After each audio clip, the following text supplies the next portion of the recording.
The August 10th, 2026 meeting of the Bay City City Commission will come to order. The clerk will give the invocation, which will be followed by the Pledge of Allegiance. Please rise.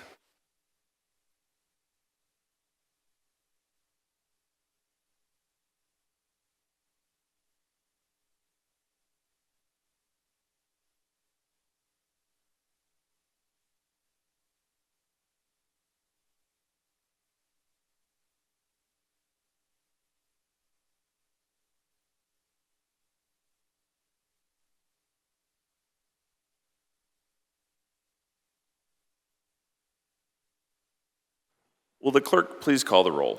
Commissioner Cubit. Here. Oakley. Here. Doyle. Here. Tenney. Here. Zanatti. Here. DeWitt. Here. Rumberg. Here. Charlebois. Here. Morris. Here. Mr. Mayor. Present, everybody's here, and we have a quorum. So first order of business is actually the swearing in of our new city manager, Rick Heyman. So I'll turn that over.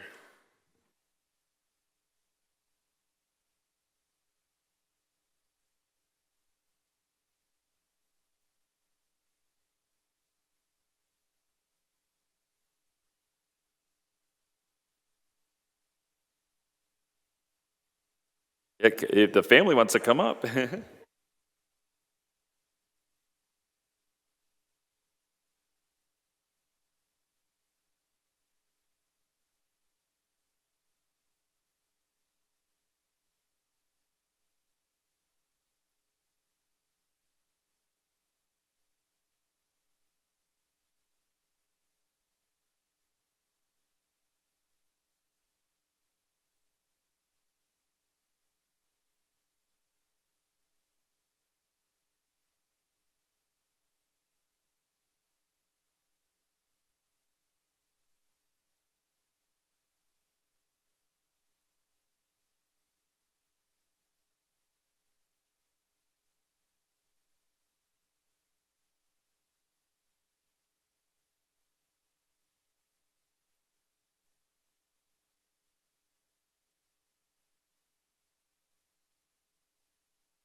Oh, a mic? No, he didn't want a mic.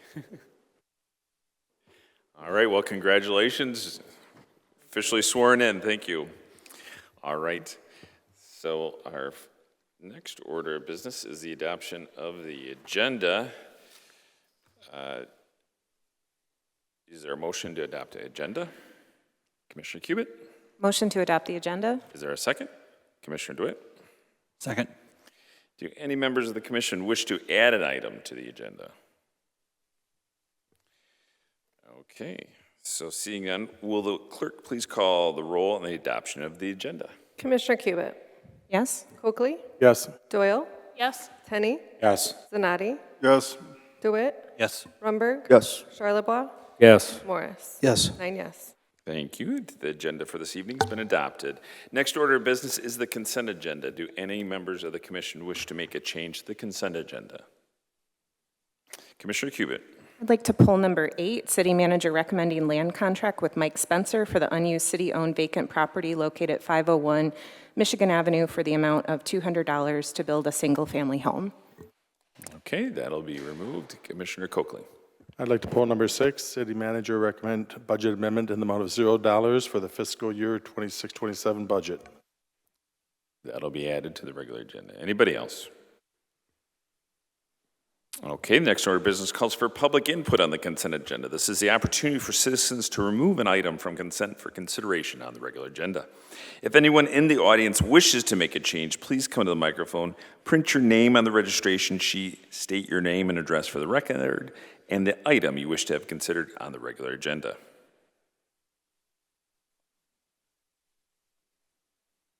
Okay, is there a motion on the consent agenda? Commissioner Cubit. Move to approve the consent agenda. Is there a second? Commissioner Coakley. Second. Will the clerk please call the roll adoption of the consent agenda? Commissioner Coakley. Yes. Doyle. Yes. Tenney. Yes. Zanatti. Yes. DeWitt. Yes. Rumberg. Yes. Charlebois. Yes. Morris. Yes. Cubit. Yes. 9 yes. All right, consent for this item, or this evening has been approved. Next order of business calls for public input. Under the rules of the City Commission, each speaker will be allowed 5 minutes to speak. Commissioner Coakley will serve as the timekeeper. This is an opportunity for citizens to address the commission regarding any agenda item or any other matter. If anyone wishes to address the commission, please come forward, print your name on the registration sheet, and state your name and address for the record. We do ask that you be respectful in addressing the mayor and commission, and just know that public input is a one-way communication. The mayor and commissioners cannot answer questions at this time. Please meet with them after the meeting if you need further information.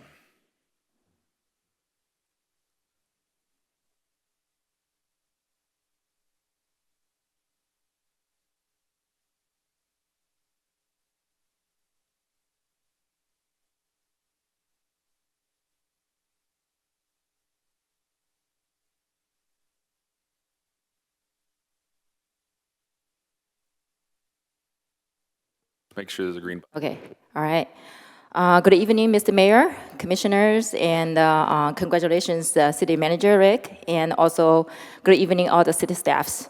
My name is Gina Anayana. Some of you might know me, some of you might do not know me, but tonight I'm gonna here to kind of give you guys a little bit of 3 years overview and what's coming up. I think it's perfect time. So again, my name is Gina Anayana. I'm the founder president of the Unite We Go, a nonprofit organization founded in Bay City in 2023, and serving communities through the Great Lakes Bay region. And our mission is to bring people together through arts and cultural youth empowerment and also community engagement. So thank you for your continued service for our community. Like I said, tonight I want to give you guys a thorough review of who we are, what we do, because there's so many people see what we do in the community, but I personally don't really come out of this meeting to just give a brief, right, like what's going on here. One of the biggest example of the journey is our City of Mural Community Festival. And so, you guys probably see the murals in downtown Bay City and in surrounding area, and we are happening this week again, so I think it's perfect time. With the mission is to simply to bring Bay City's Mural City nickname back to Bay City. If you guys know, we had a Mural City nickname 50 years ago. We want to honor the history of murals in our city while creating a new chapter, one that brings artists, businesses, residents, and visitors together through public arts. Since 2023, we have completed 9 festival-funded murals, transforming more than 5,200 square feet of public space throughout Bay City. Beyond those festival murals, we also helped facilitate 4 privately commissioned murals for local business through relationships built during the mural festival, creating additional opportunities for artists while helping local art business invest in public art. So this week, we will complete 2 more festival-funded murals in Bay City, bring our total to 11 festival-funded murals and a total 15 murals facilitated by United We Go. But our mission goes beyond murals. Last year, we introduced Bay City's first ever living friendship wall in Winona Park. It's interactive public art installations that invite local artists and afar to leave a message of hope, kindness, and connection. We installed 3 murals on Friendship Wall last year, and this week we will install 2 more. Brings a total of 5 murals on the Friendship Wall in Winona Park. Every message left on a Friendship Wall becomes a reminder that our differences doesn't divide us, they connect us. Public art isn't only something we look at, it's something we experience together. Now looking ahead to 2027, we are excited that the city has already approved more than 3,000 square feet of additional mural space at Winona Park, Liberty Harbor Marina, and Hewitt Park. That gives us the opportunity to continue building Bay City's identity as Michigan's mural city. People often ask how we accomplished this much in last few years, and the answer is partnership. The first 9 festival murals represent roughly 150,000 to 200,000 worth of public art. Yet, our direct cash funding totaled just over 54,000. That made it possible through grants, business contributions, and sponsorship. The rest actually came from fundraising, donated materials, volunteer hours, discounted service, and generous in-kind support from our local businesses. That means every dollar invested has been multiplied through community collaboration. And United We Go has shown that this model works. Now we'd like to take the next step. As we've grown, we've looked at what our neighboring communities are doing. In Midland, the Art Scene Festival is supported through Midland Area Community Foundation through Public Arts Midland.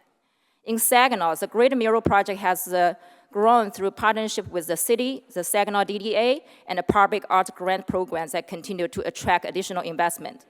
Each community has recognized that public arts is more than beautification. It is placemaking. It's economic development, it's tourism, and it's community pride. Bay City already has something very special happening right here. We already have a nonprofit with a proven track records, strong relationship with local businesses, experienced artists, volunteers, grant partners, and a growth vision of our city. What we are asking here tonight is not just for funding. We are asking here is partnership. We believe that by working together, United We Go, the City of Bay City, the Downtown DDA, and the Bay Area Community Foundation, we can build a sustainable public art strategy that will continue benefiting our community for years to come. Together, we can pursue larger grants, attract more private investment, create more opportunity for artists, strengthen tourism, support our local businesses, and continue to establish Bay City as Michigan's Mural City. So tonight, we'd like to request the opportunity to schedule an official meeting with the new city manager, Rick, the city leadership, and the Bay Area Community Foundation to explore what the partnership could look like. We believe this conversation has the potential to create something lasting. Time. Wrap up All right, 1 minute. Commissioner Tenney? I move to approve 2 additional minutes for the speaker. All right, is there a second? Commissioner Cubit? Second. All right, any objection? All right, seeing none, the speaker has 2 additional minutes. I just need one. Thank you so much. We believe this conversation has the potential to create something lasting, not just for United We Go, but for entire community. So thank you for your time, your service, and your continued commitment to making Bay City an even more vibrant place to live, work, and visit. And 2 more on Friendship Wall this week. It's gonna add it to 5. So we really invite you guys all coming out to check it, to talk to our artists, to check the murals. We haven't released the 2 locations, but one is in Legacy Coffee House. They already had one last year. We're gonna put another one. So stay tuned, and then thank you guys so much. I really appreciate that. Thank you. Thank you.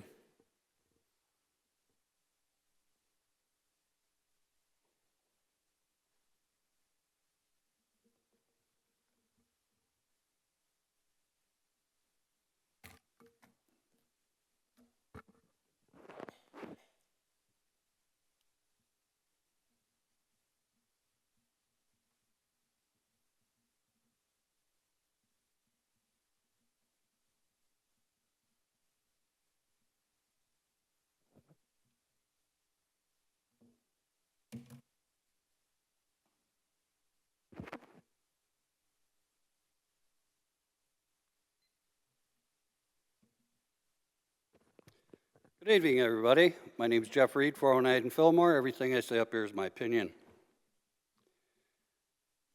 I'd like to start out with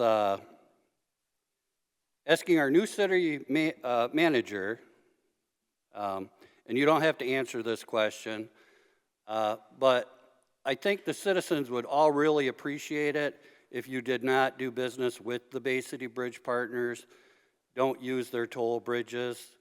Show us all that you do support this community, because I noticed you had, your loved ones up here. When those little kids get old enough to drive, we need to make damn sure that they're not going to have to pay $5.50 to cross a bridge. So that's just something to think over. You don't have to answer it, of course.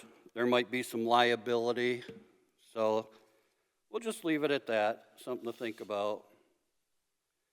So, of course, I get these little letters in the mail all the time from the Bay City Bridge Partners. This thing cracks me up.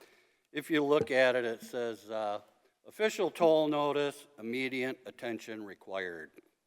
Uh-oh. That means I got to stop everything, stop my vacation.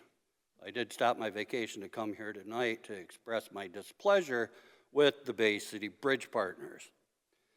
Well, these clowns keep sending me this crap. This one here is funny.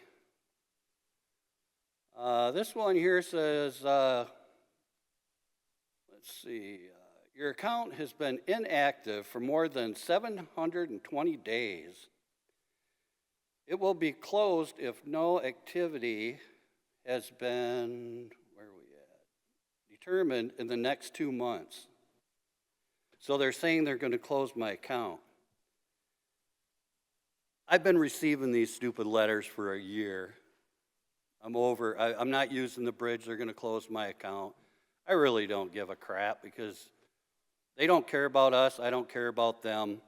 The community is just sick and tired of this organization. The boycott that's been taking place has been going very well. You could talk just about anybody in this city and the surrounding communities, and I don't think you're going to find one person that is happy about this toll bridge baloney. And for here's another fun little fact. So these people, they're hurting for money, right? They put out this little thing, oh, you can cross for $1 between these certain months on the weekend. And now then they let you, oh, we're going to let you cross on the 4th of July for free. Big deal. They should have came to that plate, up to the plate with that idea the first day they stepped into this city and decided they wanted to do business. They don't want to do business with us. They want to just take our money. Not one penny of that is being spent in our city. They take that money out of your account and it's gone. They're zipping it off to their mothership or whatever you want to call it in a different state. We're fed up with it. So for you folks that have crossed that bridge without a transponder, don't pay the bill. They are going to send you threatening letters in the mail like this. And it's all a bunch of lies. I don't believe they have any recourse. And if they do, then let's see it. And we'll see what kind of bridge partners these clowns really are. Because this city is fed up with it.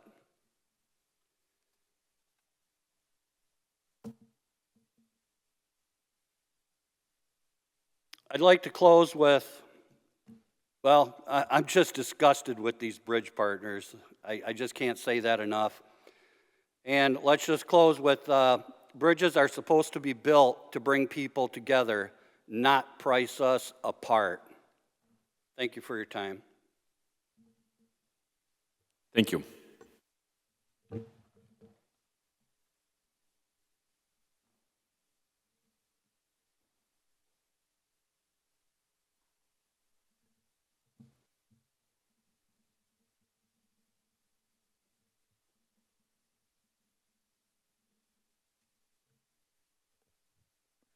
Paul Colano, 1713 10th Street. I'm following today on the zoning ordinance that will likely be adopted tonight. I've been doing some research on behalf of this ever since it was still being written in the Planning Commission phase. And in my position, both as an interested citizen and as a member of the Zoning Board of Appeals, have been looking at the recently passed federal legislation around housing, as well as the multitude of proposed state legislation that may require further amendments to our ordinance above and beyond what we are already doing. There are two things happening right now. First, at the state level, due to a large body of research of development recommendations, the state is considering amendments to the state zoning law that will require things of the municipalities, top down. I do not know if some or all of these will pass. It's not that they're good or bad necessarily. They may fail because people don't want them. They may pass because people do. They may also fail separately because, as the mayor himself has said, he wants cities to have local control, which is also going to come into play here. So we don't know where these are going, but we can easily find a list of what they are and think about how we want to respond to them. I think we need to act locally faster than our neighbors, because if we position ourselves to be the most housing development friendly city in mid-Michigan, developers and grant writers are going to notice. And to that latter point, the recently passed federal legislation that will supposedly help increase housing stock in the country as touted recently, I believe it was last week by our House Rep. Kristen McDonald-Rivet, is rife with grant opportunities. It's one of the biggest things that a city can take advantage inside. However, these grant opportunities are largely competitive grants. They require us to show proof that we are actively increasing our housing stock. There's HR 2840, which is designing a national standard for zoning reform and asks for them to come up with a national code where they reduce setbacks, reduce parking minimums, relax lot sizes, do fee review. And there's also another one where it takes the CDBG funds that we're already getting and says those can be adjusted up or down based on if we're increasing our housing stock. So this is something we need to be actively thinking about for both the just regular annual funding we're getting, but also grant opportunities that we may want. To that end, I have a draft resolution that I've brought with me. I'd like to pass it out through the city clerk. These are just things that the current resolution starts on. We've made progress, but I think, in my review at least, we're not going far enough, especially when I can go bill by bill through the state proposed legislation and see, for example, they want a minimum lot size of 1,500 square feet. For the smallest legal possible thing we can build in the city, we're at 4,500, 3 times that size, right? So that was the sort of thing I was looking for. So I've summed up several policies that go one step further than the ordinance. Just to sum it up for the general public: required minimum land area, or as I like to call it, mandatory grass. Minimum lot sizes, the smallest allowable lot in a zone and its width. Setbacks, how closely we can build houses to the street or each other. Parking, how much mandatory pavement we require. Short-term rentals, whether they can consume an entire house themselves year-round or whether we consider them accessory to someone actually living in the house. All of these are mentioned in the legislation such as HR 2840, which was passed, HR 5938, which was passed, and the multiple HB several numbers, which you'll see on the back of that sheet, which are all the proposed state legislation not yet passed. Well, amending this code's not going to spontaneously spawn houses into being, nor lower sale prices immediately for people like myself under 40 looking for their first home. It's going to lay the groundwork for that to happen in the long term. So I urge you to reach out to the people who have been doing this work. You can reach out to me for what I just brought to you, but definitely our city's excellent planning staff, who I've been in regular contact with, asking questions through this process.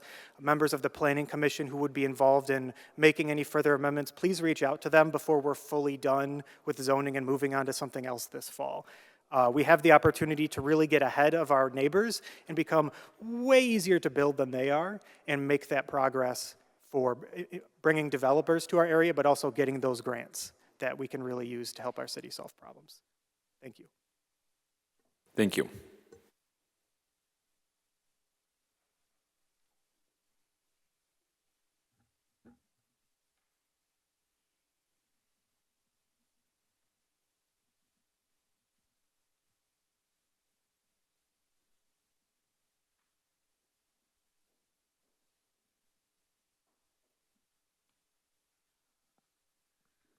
Good evening all. Thank you for hearing my voice tonight. My name is Christy and I'm at 708 Litchfield Street.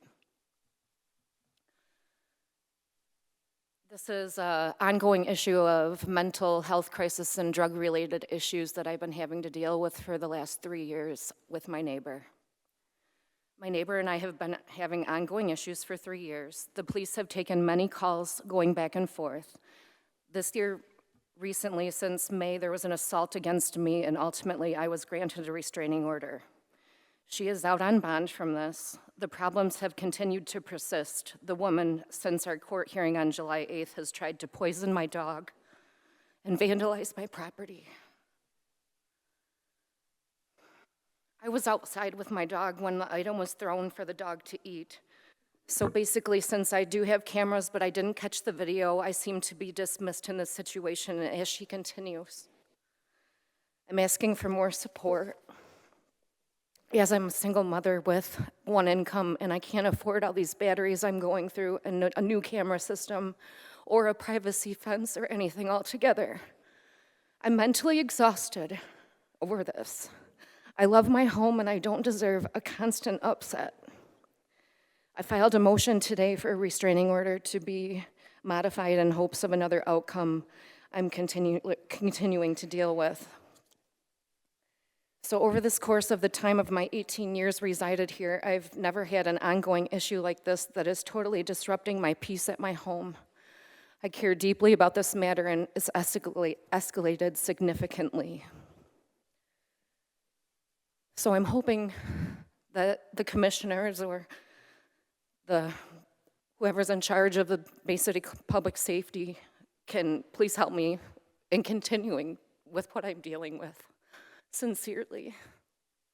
Thank you. Again, my name is Christy. That's all. Thank you.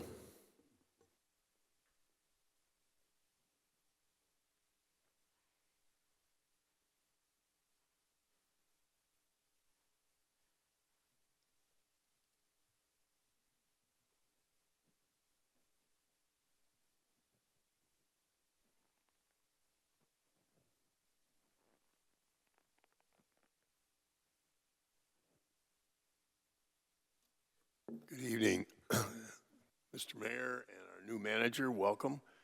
And of course, our commissioners, appreciate the chance to speak. I did speak a couple weeks ago regarding the... Did you say your name and address? Oh, I'm sorry. I wrote it down but didn't say it. Paul Travis, 703 South Arbor. My wife and I own a house she inherited at 700 Arbor also. And it's adjacent to a property that's being considered for rezoning. Simply, my wife and I, along with our neighbors, and particularly my wife and I, we've worked on this for many, many years, worked for keeping it residential and not mixed use, which offers an array of 20 different options from restaurants to bars to funeral homes. We're just don't get it. We are a residential neighborhood and we want to keep it that way. And going from house to house, talking to our neighbors from several blocks in that area, all feel the same way. Thank you. Thank you.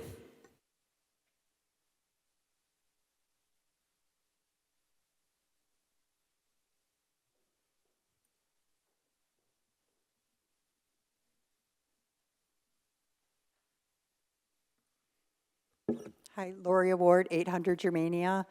I'm a neighbor of Mr. Travis, who just spoke. Our neighborhood is a really good neighborhood. There's kids riding on their bikes in bare feet. It's just a great place to be. The land that is considered to be rezoned is in the middle of our neighborhood. Everything else is residential. And from what I understand, that's the only parcel that square of land was the only one that's considered to be rezoned for mixed use. I raised my children on Germania, and in Bay City we have some neighborhoods who are declining. Our neighborhood is not. And, you know, changing it by putting a mixed use facility or building or whatever it might become, the traffic alone would kill our neighborhood. You know, so I went ahead and looked on the Bay Real Estate website, and I looked at the different mixed-use properties that were available for sale. So what I wrote down is some of the addresses and how different they are from Germania Street, right in the middle of a neighborhood. So I'm going to read you some of those addresses, and you'll see the contrast of what a mixed-use property, where they're located in Bay City as opposed to the middle of our neighborhood. 808 North Euclid, mixed use. 1200 North Henry, mixed use. 1600 Broadway, mixed use. 301 Midland Street, mixed use. 702 Washington, mixed use. 804 Euclid, mixed use. 1415 Center Avenue, mixed use. 1017 Washington, mixed use. 1000 North Johnson, mixed use. These are the ones available. All of those addresses, all of those streets are high traffic, businesses all over the place, not like our neighborhood like this land in the middle of our neighborhood. And that's what I have to say. I don't think it's an appropriate way to zone that land. It should be residential like the rest of the neighborhood. Then we can save another Bay City neighborhood instead of watching it decline. Thank you. Thank you.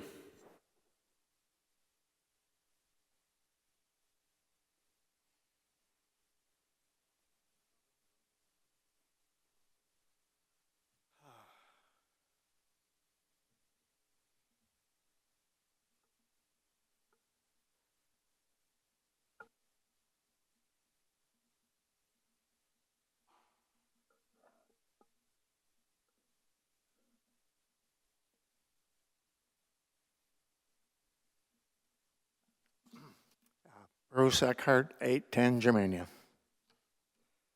It's so funny, all you commissioners, you have so much you should be doing.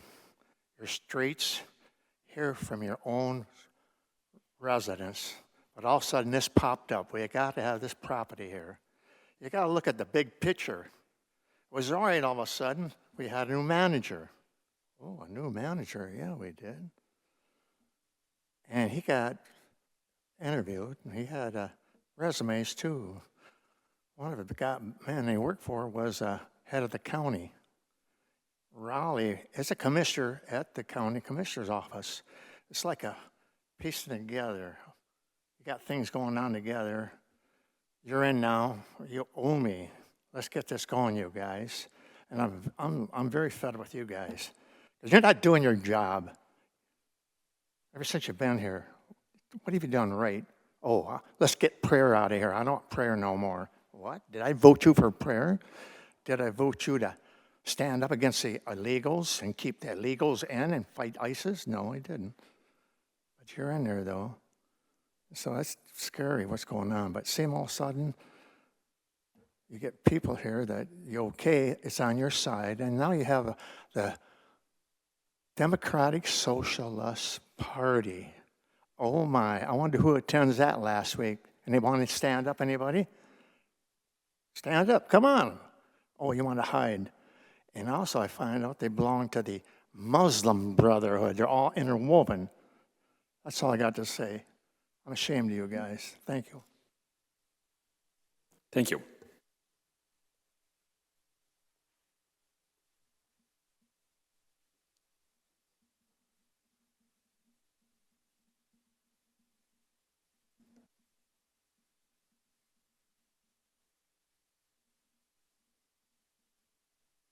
Good evening. Welcome, Mr. Hyman, commissioners. I understand we're getting ready to uproot an encampment in the city again. What name and address? What was that? Oh, sorry. 1321 North Broadway, Wicked Emporium Studio, Pay It Forward Group, Homeless Outreach. I'm concerned, okay? We've been through this before. We have had over, 18 months since I've stepped back to watch. I've watched our commission give out recommendations for a homeless response team. I've watched our harm reduction organizations in the city. I'm just curious, when are we going to move forward? Where are our street teams? And when does the endorsement to the commission actually mean action? I hope we handle this with a little bit of grace, that we have every response team that we allocate funding to up front and center. Every agency. We have nowhere to put these people. I think everybody's aware of that. So I'm hoping that we have a solution-driven this time around. Social worker on site, harm reduction, and a solution about where we're going to put them, because our homeless shelter is currently running at capacity and everyone around us in 50-mile radius. Our drop-in center for 35 is running at capacity nightly. We have no place to put these people once we move them. So what are we doing? Wasting money and moving them around the city? So I'm hoping, and I'm here to ask, that before we go in and uproot this encampment again, that we have a solid idea of how we're going to be compassionate, we're going to have the right services available, and we're going to have a solution of where we can put these folks this time. Thank you. Thank you.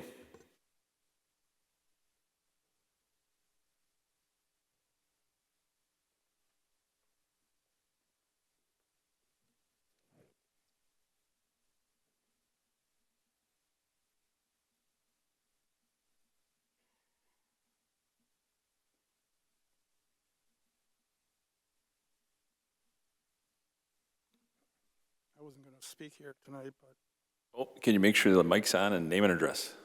but my name is Robert Schindhead, 1805 Fraser. I wasn't going to speak here tonight, but this young lady that was just up here, I was taking an interest in a house in my neighborhood. People are talking about being homeless all the time, but 1700 Fitzhugh Street, it was up for auction in the latest tax auction, and no one bid on it. It didn't get a single bid. And I thought that was interesting. That means it's going to go to a no reserve auction next. So the original minimum bid was $7,000, and now it could go for like $10 if no one else bids on it, or it could not. Maybe nobody will buy it at all. But it's interesting because, as I said before, it was built in 1880, and I know they used good lumber back in those days. As someone who did carpentry at times in my life, I can appreciate that. They don't build them like they used to. But it got a really bad review on the auction website. I don't know who looked at it, but they wrote it up and they really said it was in horrible condition. But I asked them down at the Treasury office if I could inspect it, and all you have to go down there is all you have to do is go down there and request an opportunity to look inside, and they'll give you a key, and you can have it for 24 hours and do your own inspection on it. But I'd really like to see somebody buy it, and I'd hate to see it just fall apart, and then they're going to have to get money to tear it down. But from the outside, the first thing I look at when I look at an old house like that is the roof line, and it's not sagging at all. You could notice a lot of houses, the roof will sag, especially, 1880, that was a long time. That thing's been standing there for a long time. But that's just one example, because I actually was homeless for a while, and that's how I got out of being homeless. I found a house that had been abandoned, and I took it over. At the time, the laws were different than they are now, but that's how it's done now. The treasurer gets it after 3 years. And so 1700 Fitzhugh, I mean, you could get some guys together. I see a lot of guys down at the Salvation Army. I was just over there getting free food. They gave away free food today again. And there's a lot of young men over there. They look healthy, but apparently they don't have jobs or anything else. And with a little organization, you could take over a house like that. And of course, everybody's going to tell you how expensive it is. And that's sometimes it can be expensive, but if you're smart about it and you work hard, that's what this country is all about, using the pioneer spirit, get in there and fix a place up, and then you'll have a house to live in. So that was just something I thought I should mention. I don't know when the reserve auction is going to be. I asked them, they said it'd probably be in the fall sometime, but anyway, I certainly feel for these people. I have some friends here that live on Germania, and I don't think it's right that we should rezone people's neighborhood when it's pretty obvious that nobody in the neighborhood wants it to be rezoned. So I don't know why this has become an issue like that, but it has nothing to do with me. I don't live over there or anything like that. I do have friends that live on Germania, like Bruce Eckert is my friend. I know he lives on Germania. So people are concerned about it, and I don't know why it has to be such a big deal. I don't think it should be rezoned. That's just my personal opinion. Okay, thank you. Thank you.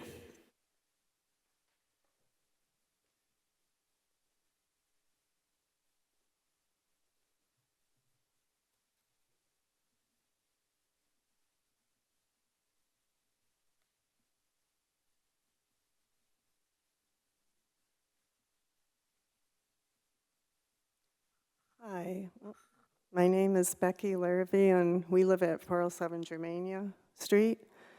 My husband and I have lived there for almost 48 years, and I just want to see it stay residential for that lot that they want to rezone. It's always been a quiet neighborhood, and I just want it to remain residential. Thank you.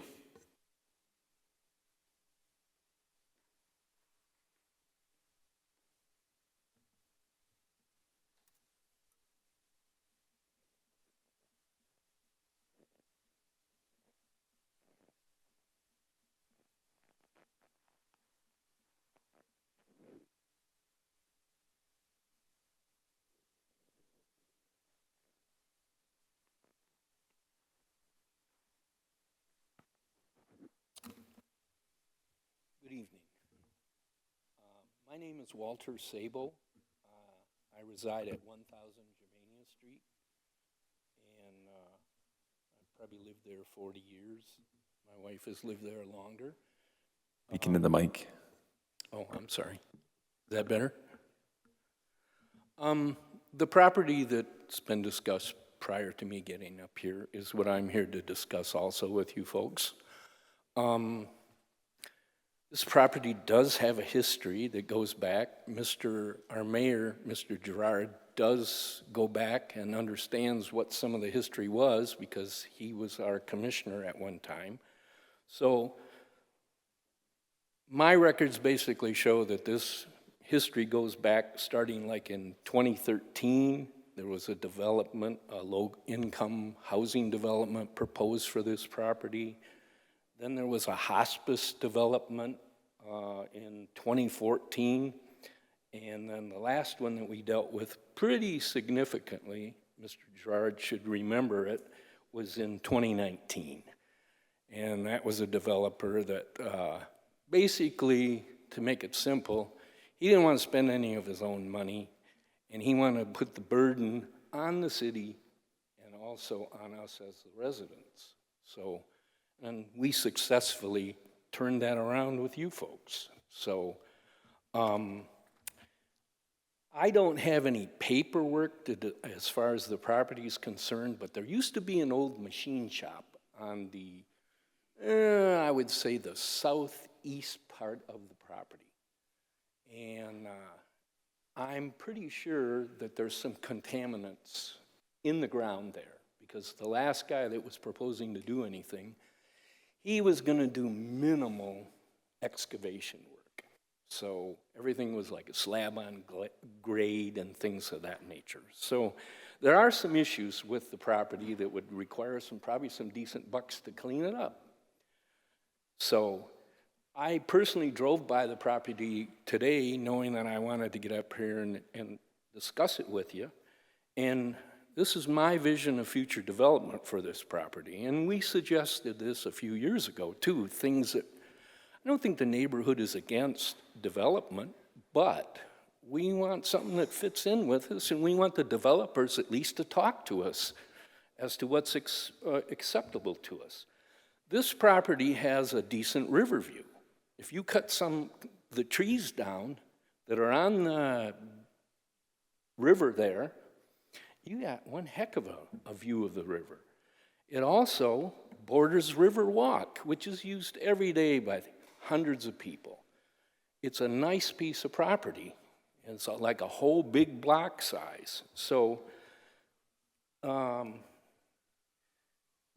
example of my vision for what would be a successful development for that parcel would be what Shaheen has done with the IB property, knowing that there might be some contaminants. We even suggested back that like some high-rise condos, nice condos. The river view is precious. Everybody, you look at what IB property looks like today, and it's like, it's mind-dropping as to what we have there. We're so successful that the vision that you folks and that had for our river is precious, very precious.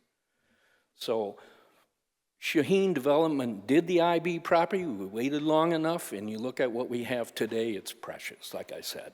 So in my summary, to kind of close out what I think, I hope every one of you has visited this property, and if you haven't, you should. Take a look at it and make your own impression, but like I said, you cut down a couple of waste trees, and it's got a nice view of the river.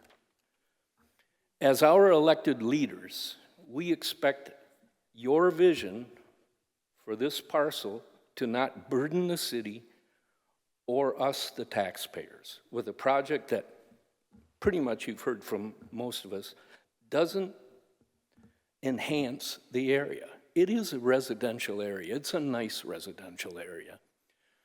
And I have no idea what a developer or a real estate person has in mind, but like I said to you, if you go back and you look at any waterfront property, it's precious, and that's the way we want to keep it. Thanks for your time. Thank you.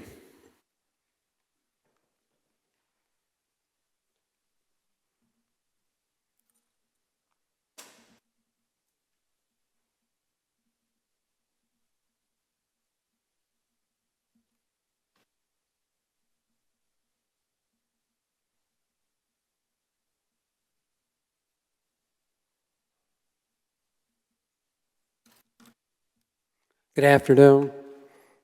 I'm Mark Larrabee, and I live at 407 Germania Street. A beautiful area, a nice residential neighborhood. In fact, a couple weeks ago, we actually had a baptism at our house, and there were 50 people there, and everyone thought that what a nice, quiet area. This is a beautiful residential area, and I can't see having that mixed area or mixed unit rezoning to such a beautiful area as Germania Street and Arbor Street area is just lovely. And we've lived there, we've raised our kids there, and it's just a great area. And I'd like to keep it that way. So many areas like that. I don't know in Bay City, but probably in other cities, we're losing, and we need to keep this. And that's all I have to say. Thank you. Thank you.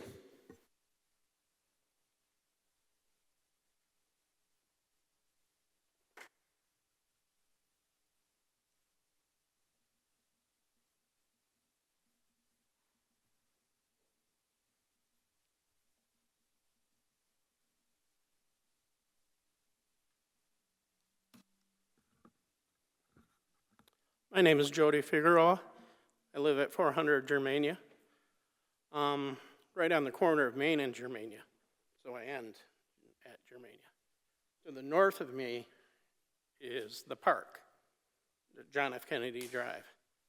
But to the south is nothing but neighborhood along the river, and it's been great. It's been great for 32, 34 years for me. And I just want to tell you that I don't think that would be any good for the neighborhood. In fact, it would be pretty bad. But that's my, 2 cents worth, and I just want to thank you for that. Thank you.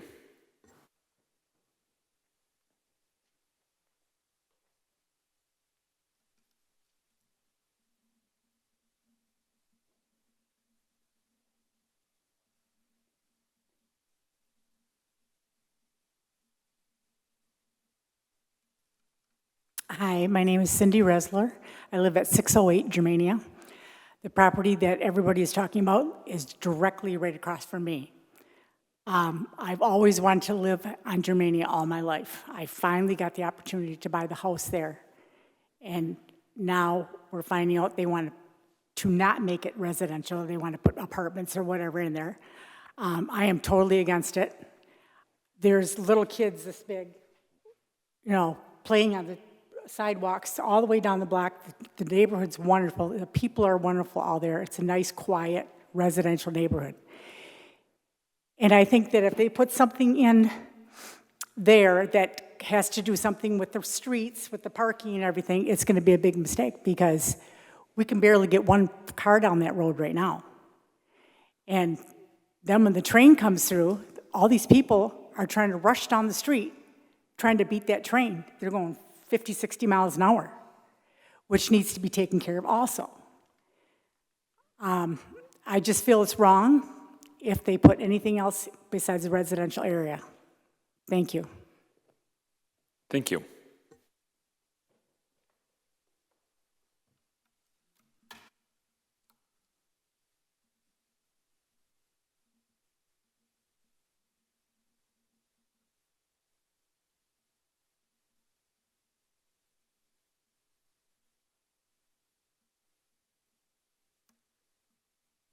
I am Robert Ratliff. I'm living at 711 Germania Street with my wife Lisa.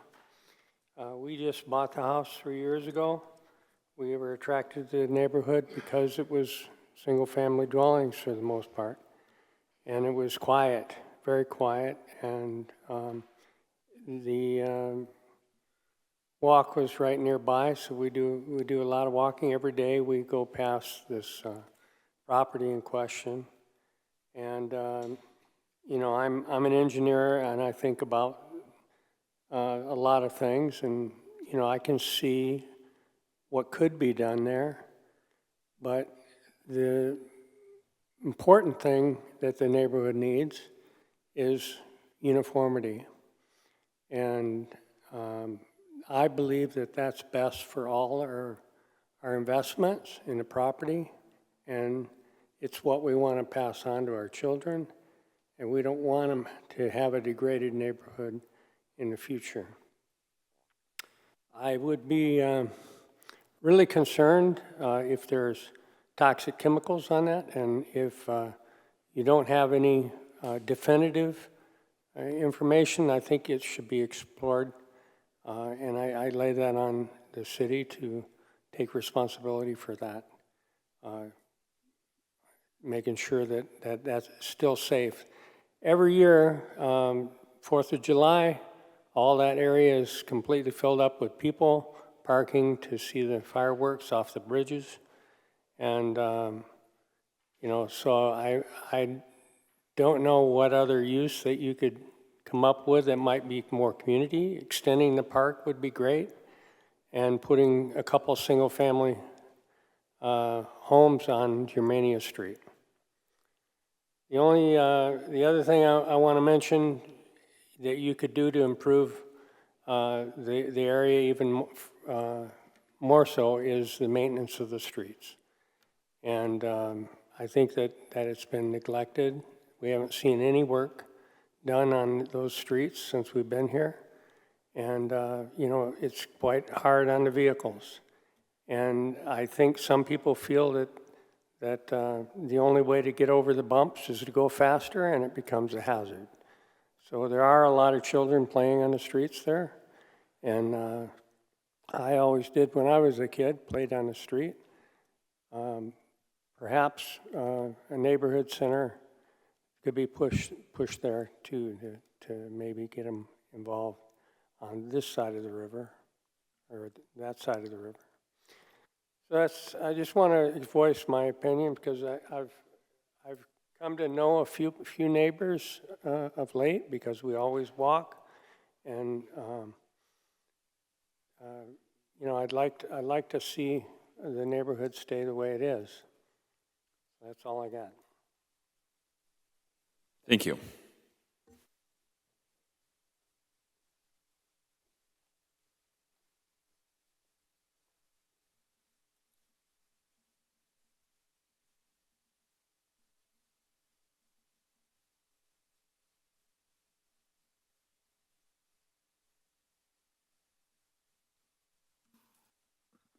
Good evening, everybody.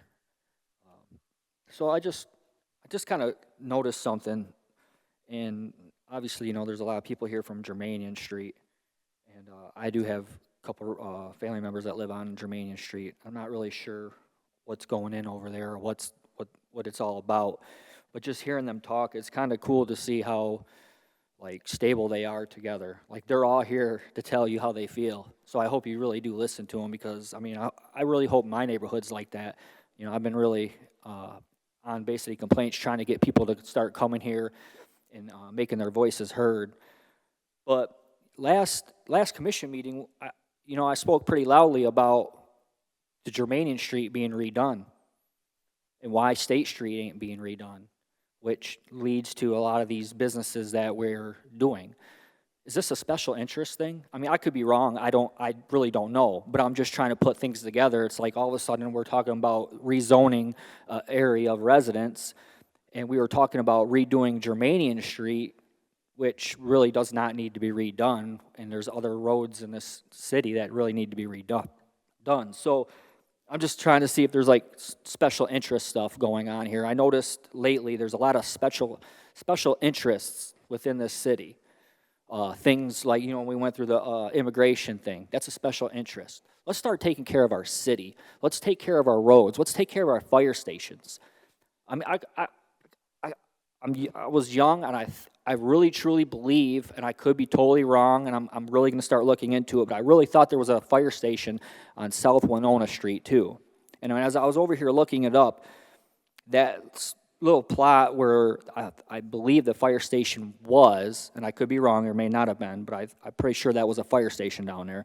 It does not have an address. So I'm going to have to really look into that, why that don't have an address. Like all the buildings around it have an address. So I don't know if that's city-owned or what. I'm going to take a look into that. But I just think that we need to start taking care of our city.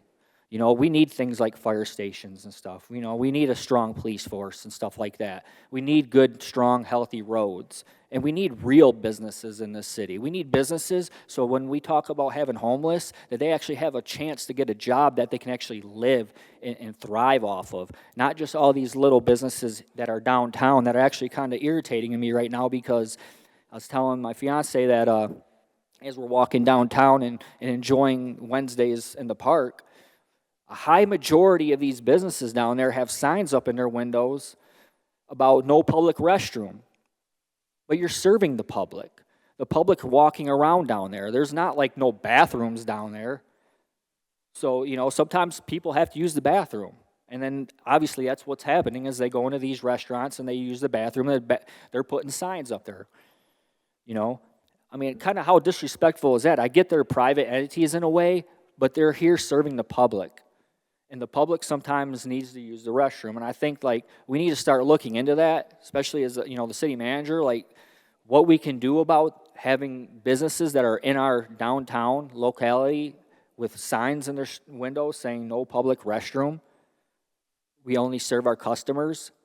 But we allowed you as a city to ordinance that, to get a permit to be in here, to thrive in our city and take money from our city or the people that come into our city. I think we just need to start looking into that more about how our businesses is actually treating its own citizens and people within the community. And again, I apologize if, about the whole special interest thing in a way, but I don't. I'm really starting to see a lot of different special interests within this group, and I think we need to start really taking care of our city, take care of our roads, take care of our fire stations, and stuff like that. Thank you. Thank you.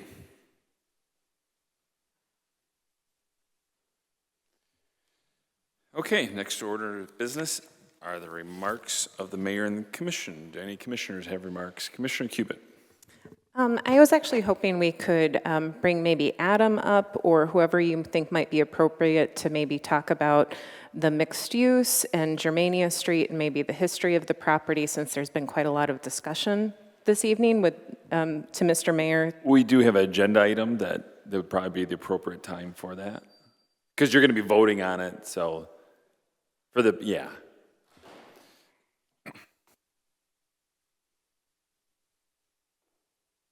Anybody else have comments? Commissioner Tenney. Thank you to the chair. A few things. I'll try to be quick, though. I feel like the community owes a big thanks to the clerk's office for running a successful primary election. On that note, congratulations to everybody who made the cut. Thank you to the city staff. As of late, I've had a lot of constituents reach out to me for X, Y, and Z, whether it be potholes, drains, stuff in the park. So thanks to DPW, code enforcement, deputy city manager, anybody else I may be forgetting that's looked out for the people we serve lately. It's really appreciated. Also, thank you for everybody who supported the second annual Fourth Ward Block Party. We gave away 135 backpacks, had a lot of fun at Rexford Jablonski. Appreciate the donors. Wicked Emporium, who's here, was actually one of the donors. City manager attended and helped out, which that was unexpected and really cool. And of course, for all the neighbors who attended. And that is all I have. Thank you. All right, thank you. Anybody else? Commissioner DeWitt. Yeah, I also have an event that's coming up. We have this Thursday at, I think it starts at 5, I can't find my paper, the South End Citizens District Commission Back to School Bash down at the old Fremont School, corner of Fremont and Broadway. There'll be hot dogs and giveaways there. It's an event that they've been doing for, I want to say, over 35 years. And it's another opportunity down South End for a good opportunity to meet with people and interact with city staff and the people of the South End CDC. I want to talk about one thing that the speaker brought up that's not, because we'll get to the zoning thing later, but the property where the encampment is. We were just informed of that a few business days prior, and this is the first meeting since then. From what I've heard and what I understand, that property was the contamination on it is surface level lead and cadmium, which can cause major mental health issues and reproductive issues. And it's heavy metal, so there's a cancer link there too when it's at surface level. And we were told about this by authorities higher than the city of Bay City. We were told about this by the county, and that the feds are going to have money through lower entities passing through to do the cleanup there, and that's why this is happening the way it's happening now. This wasn't a move like last time where the railroad company pushed the group out. The city manager is working to try to get a respectful and humane process, and we're trying to get community resources available to make that transition helpful for those people.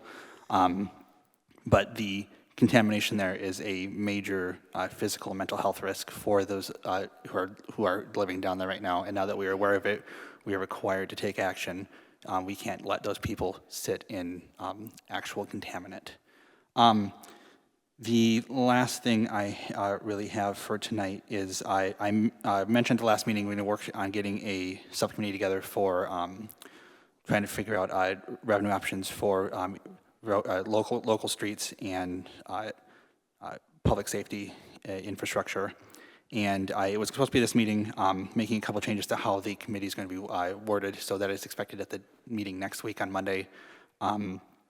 Just so that we're clear, this group will be tasked with trying to figure out what direction we're going to go, if and what we might ask the city, and then hopefully have answers that the city will understand and will be accepting for how we're going to try to improve our roads and how we're going to try to improve our public safety. Those are the only things I have right now. All right, thank you, Commissioner Shalwa. Yes, 18 months ago, the City Commission unanimously enacted a resolution to get bids on and fix the roof on station number 5. That was 18 months ago. Nothing got done about it.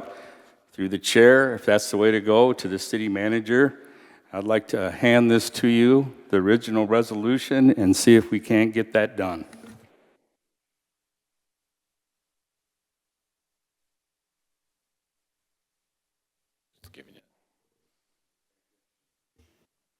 All right, Commissioner Coakley had something, and Commissioner Coakley? If I'm not mistaken, we did get bids on that. I'd have to backtrack and check on that. But getting to that, okay. Just wanted to welcome the new city manager and hope everything goes extremely well for him. And to echo my colleague from the 4th, thank you to everybody who did run for elections. It takes a brave person to put yourself out there and do that. And congratulations to those that are moving on to the next round. All right, thank you. Commissioner Cubit.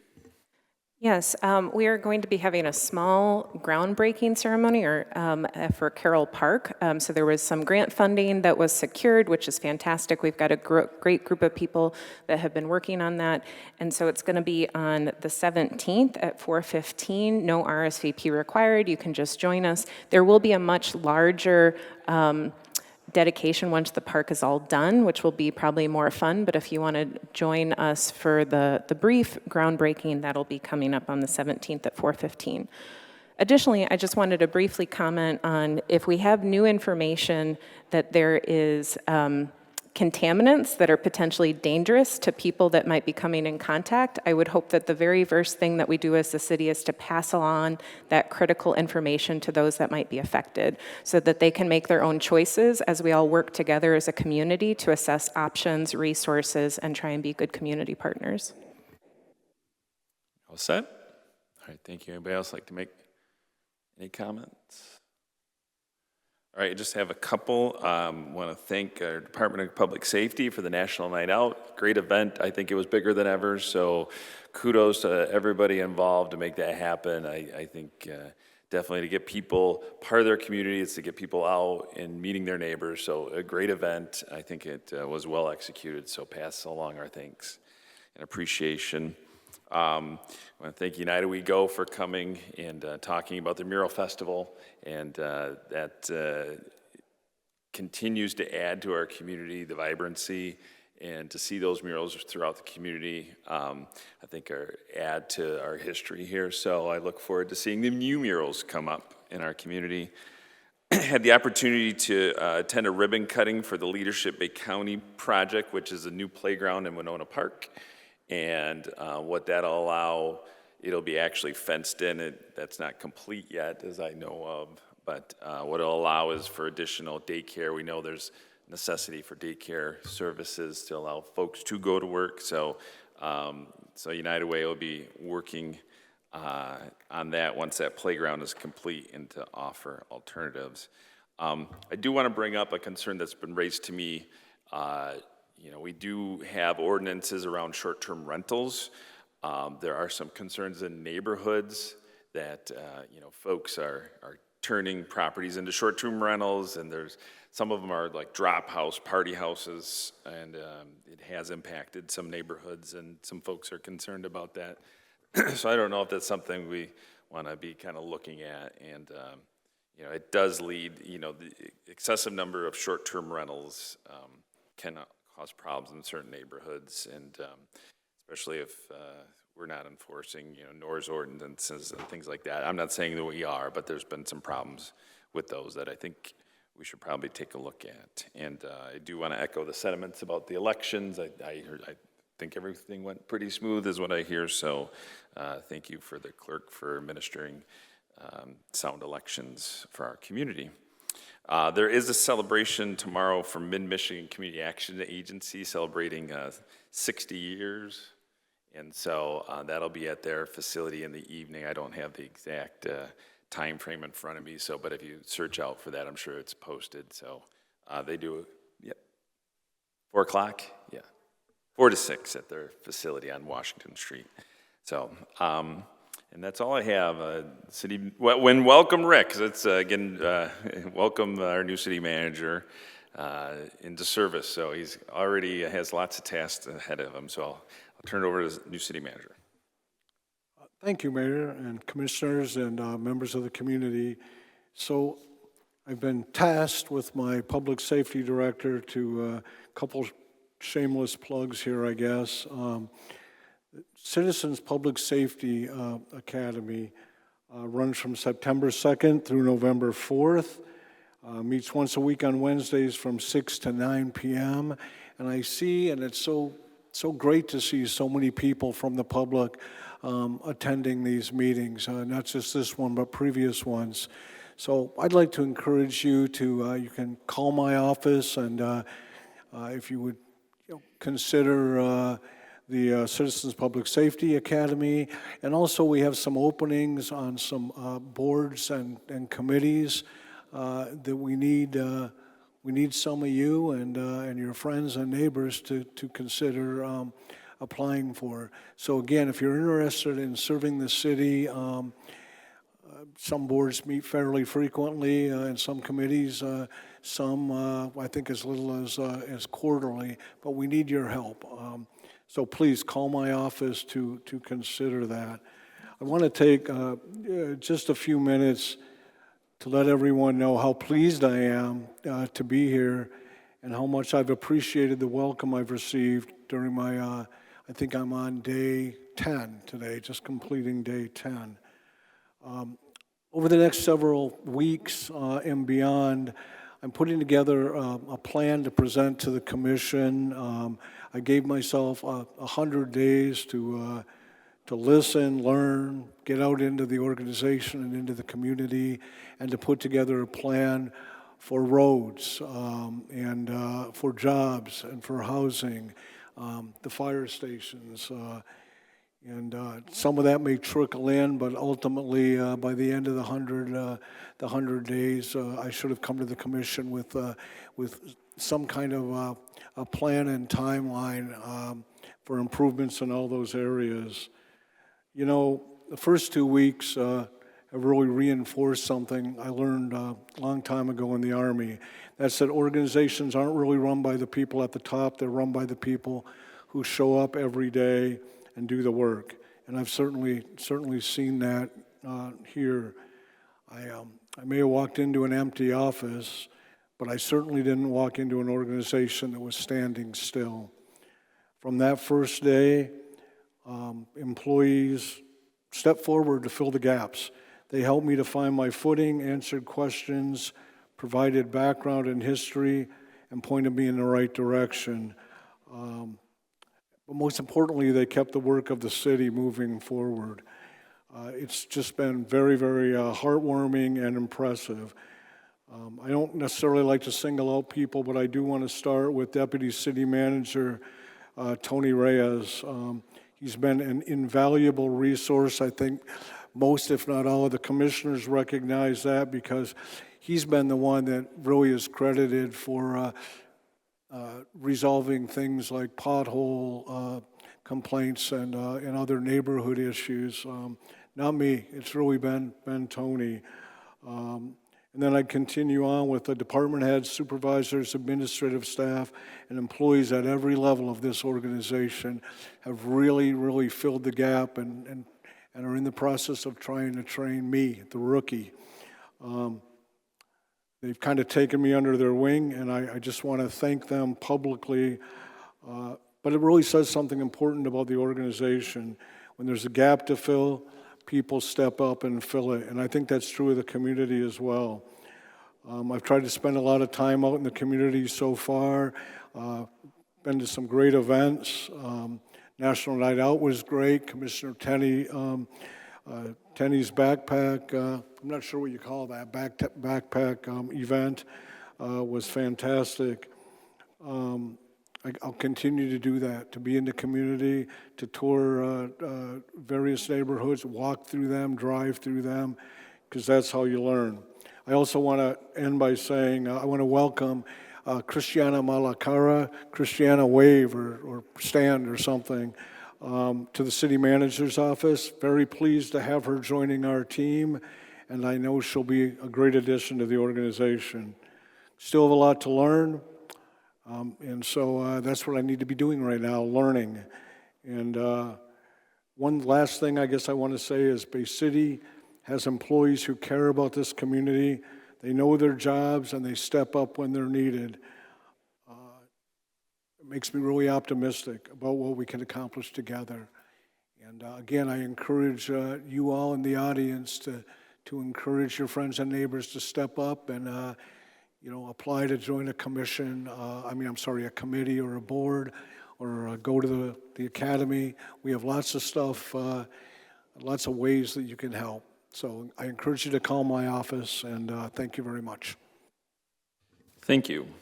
All right, the next order of business calls for a public hearing. This is an opportunity for citizens to address the commission regarding ordinance amendment to the Code of Ordinances, Chapter 122, zoning, be repealed and replaced in its entirety. Under the rules of City Commission, each speaker will be allowed 5 minutes to speak. Commissioner Coakley will serve as the timekeeper. Is there a motion to allow for public hearing? Commissioner Tenney. Move to allow for public hearing 1. All right. Is there a second? Commissioner Runberg.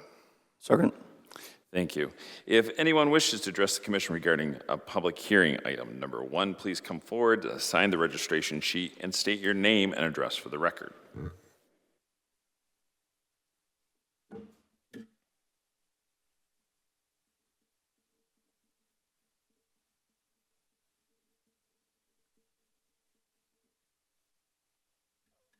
Good evening. My name is Clark Wagner.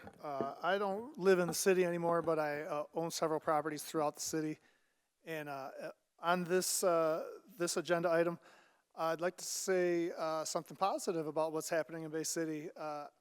Like I said, I own properties around. I've rehabbed them. I rent them out, And I'm seeing new builds in the city. The infill housing is really exciting to see, different versions of it. I know a lot of that comes from the market changes, but also the work that the city's been doing.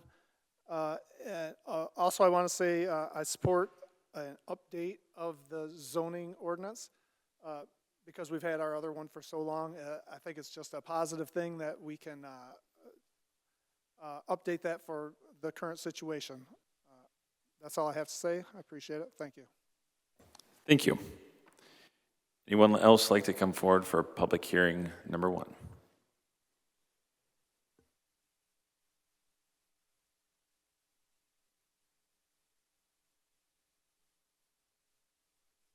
Luann Travis, 703 South Arbor, which is near Germania. But anyway, I've had a chance to meet many of you because I've been around probably longer than anybody else. We've lived down there for 45 years. And before that, generations of my family and other people's family have lived in the Germania area. And so, you know, we go back to the city acquiring properties, wanting to sell property.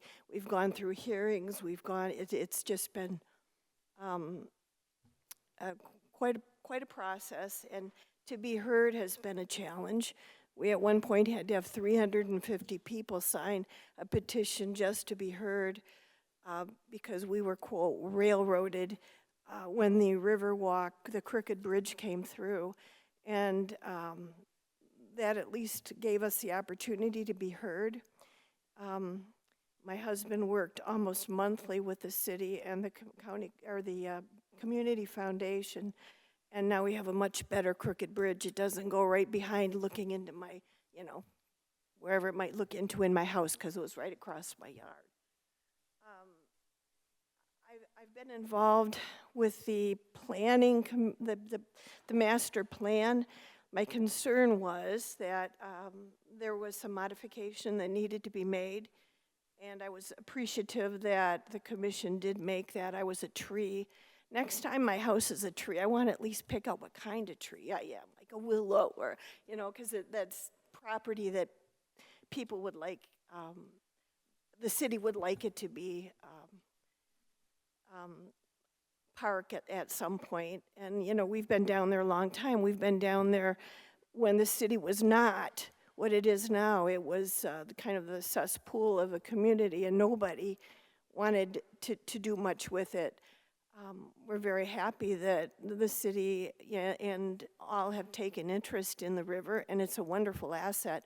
But please be mindful of us because we've been down there a long time also. But in terms of the master plan, when I saw the master plan and the area was residential, I kind of breathed a sigh of relief. I thought, okay, the master plan designates, and that's the master plan that was approved by the City Commission on October 21st, and it included resolving to approve the text charts, tables, and the future use map. The future use map designates us as residential. And so I kind of, as I say, breathed a sigh of relief, and then just to find out through some general planning committee notice in the classified section of the paper, which I'm not, the only reason I see it is because I look at your agendas. I look at it and I know you do a lot of hard work. I do know that. But the only way I feel I can be informed sometimes is to look at the agendas and minutes and come and see you. But anyway, I do feel that there is an inconsistency with the comprehensive master plan, and that since we were designated as single family during that point, I don't understand, and Adam has been extremely helpful, and I do appreciate that, Adam. Can you just make sure you're speaking because so we have it on record. Not to Adam, huh? But anyway, I was really shocked to see it was designated as mixed use. And when I've heard mixed use described, and it's described sort of, I don't want to say washed over, but you know, there are a few changes. Well, there aren't. There are between 20 and 30 changes between the residential and mixed use. And those include things like restaurants, hotels, bars, retails, and this is in our residential area, which we have fought for years and years to maintain residential. Many of the residents that we've talked to are concerned about the infrastructure, the electric grid, and I wish our electrician friend who lives down the street would have been able to be here. Parking, the roads, and the changes that mixed use may bring. Also, as part of the plan, the city master plan, there is, and I quote, a strategy to protect the riverfront for the zoning to require preservation of the land along the river from private development, to maintain open spaces, public parks, plaza. We have hundreds of people that walk down my neighborhood. Anyway, I just... One moment. Commissioner Cubitt. Motion to give the speaker 2 more minutes. Second, Commissioner Coakley. Second. I don't All right, the speaker, is anybody object? Seeing none, the speaker has 2 more minutes. I just want to say that the area attracts many people. I can be out working in my garden and it's hard to get anything done because there might be 100 people that walk by. It's an area that people really enjoy. And I'm hoping that we can maintain the neighborhood and the community and preserve our open spaces as much as possible. Thank you. Thank you. Oh, did you sign in? Yeah, make sure you sign in. This way, I have a refer.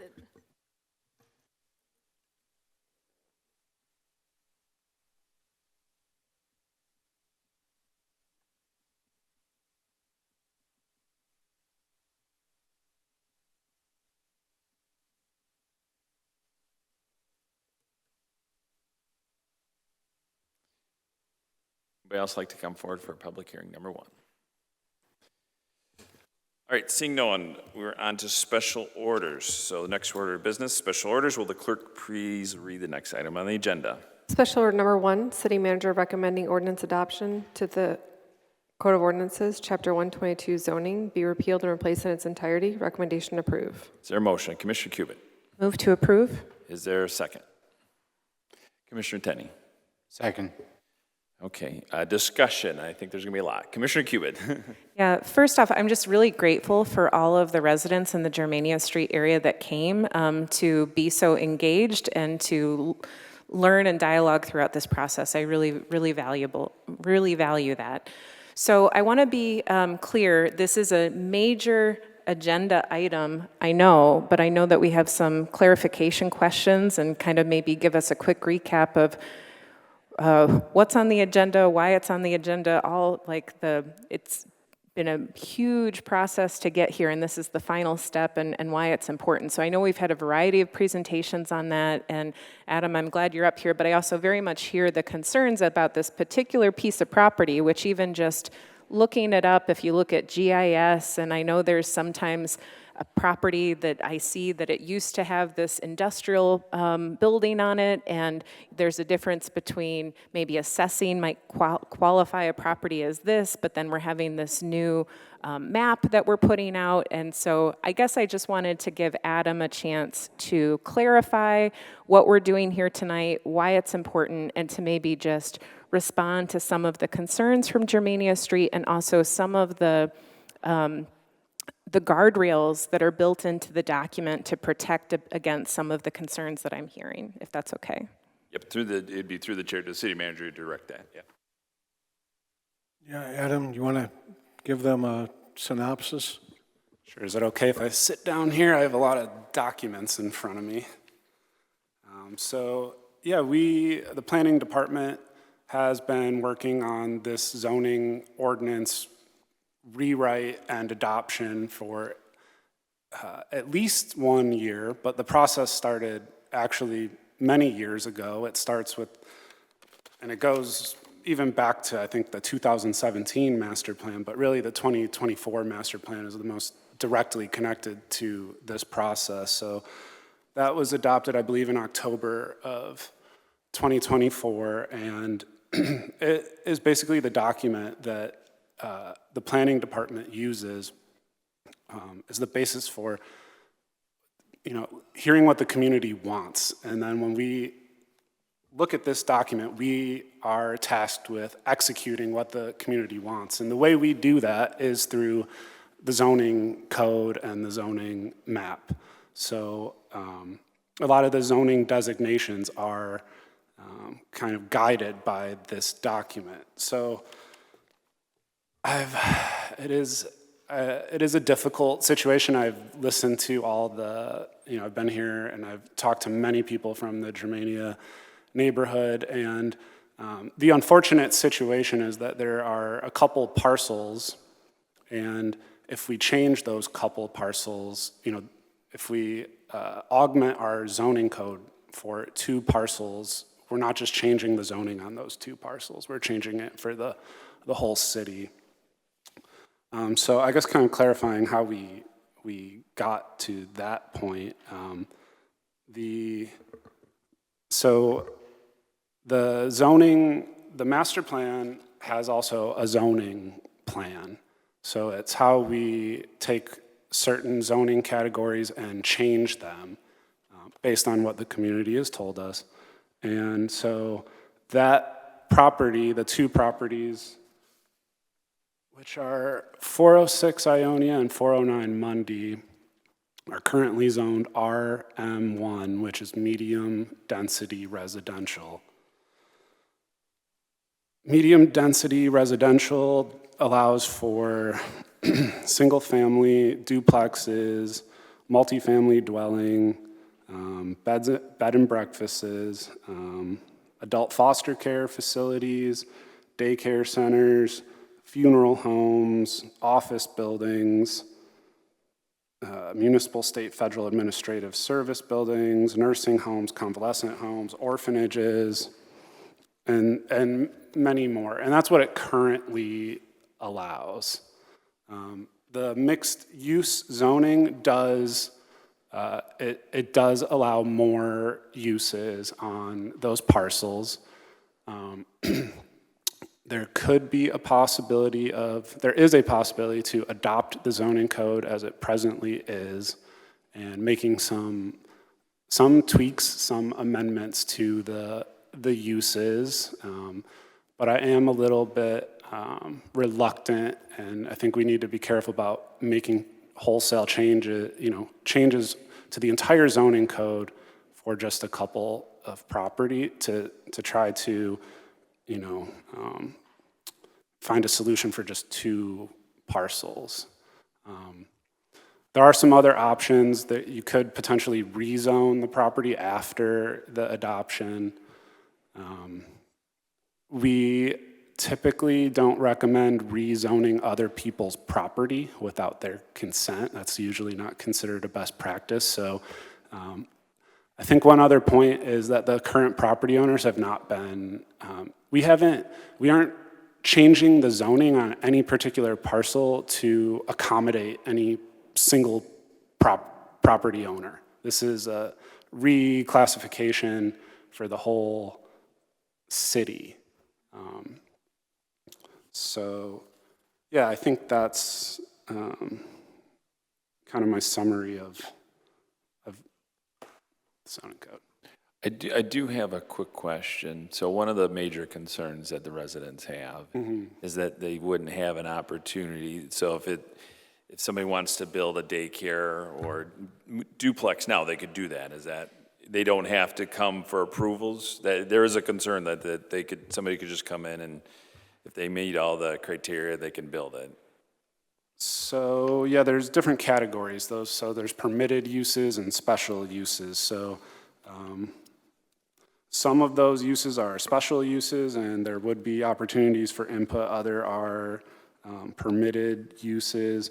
Several of the uses are special uses. I understand some of in the new code, or I'll say in the current code, a lot of the uses they're concerned are special uses, and there would be an opportunity for input. In the new zoning code, there are still a lot of special uses, but also some new uses that would be just permitted, which would just be, if they're simply compliant, that can go through. There's less discretion of the planning commission to impose conditions and whatnot.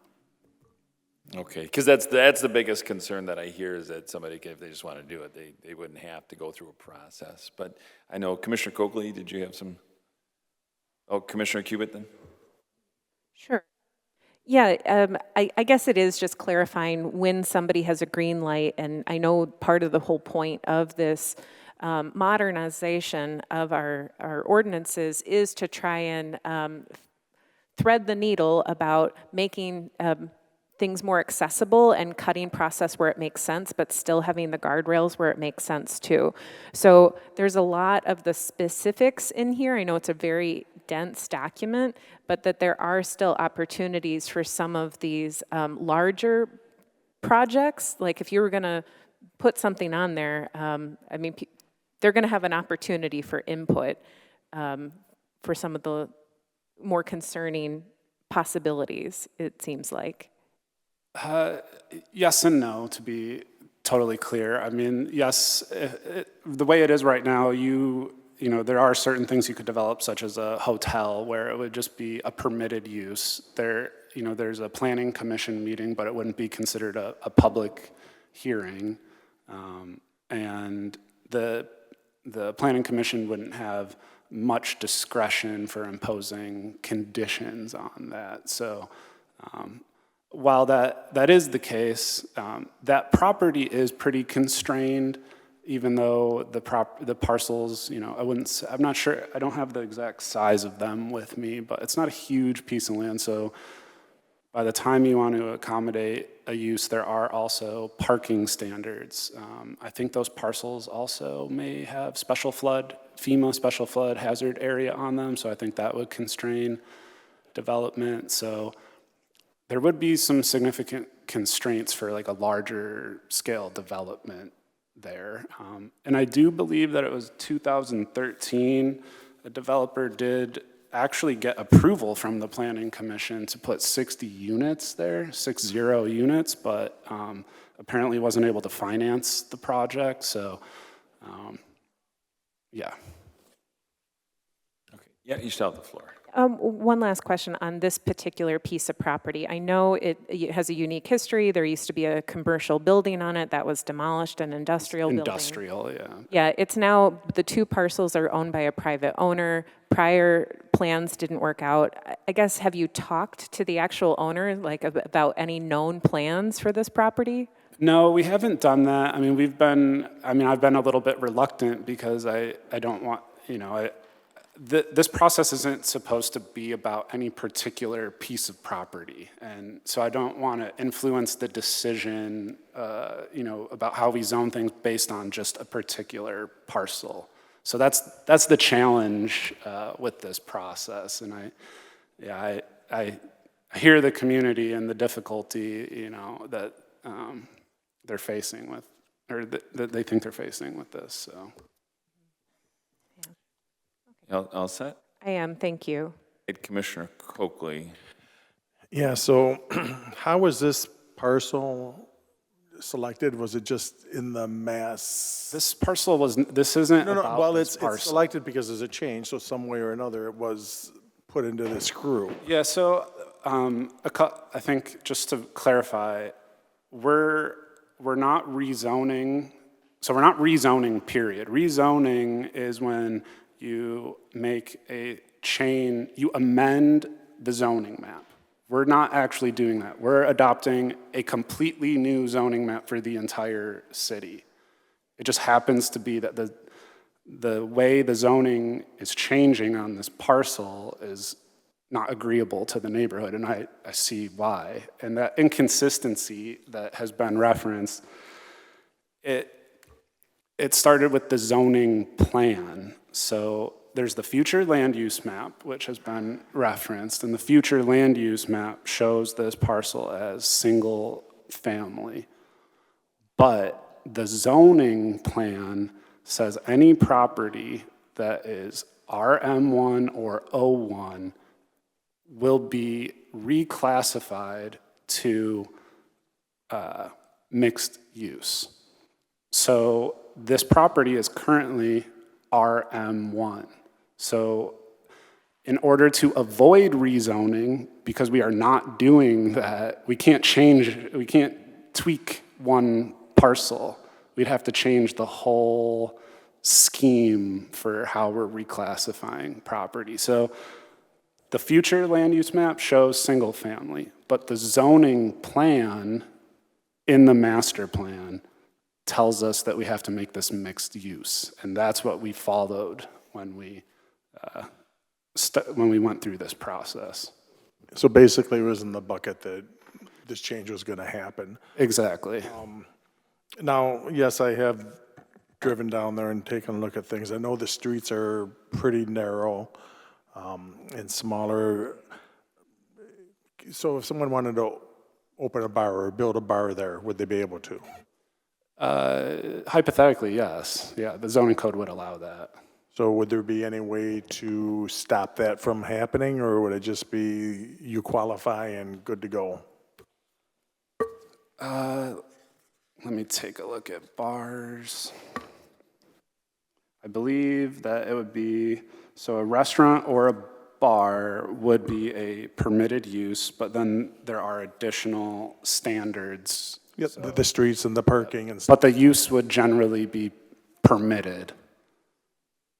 Okay, so would there be any way to bring that before the zoning board to address it, or is it just it would be a planning commission? Yeah, it would be a planning commission meeting, but it wouldn't be advertised as a public hearing. So if you were, tracking what goes on at the planning commission, you'd pick up on it and you can come and speak. Although the planning commission, they should only be reviewing and permitting that development based on essentially a checklist, not really like concerns of the neighborhood, as opposed to a brewery and a distillery in the mixed use is a special use. So that would be advertised as a public hearing. People could come and comment, and the planning commission could impose conditions on that, but not a bar.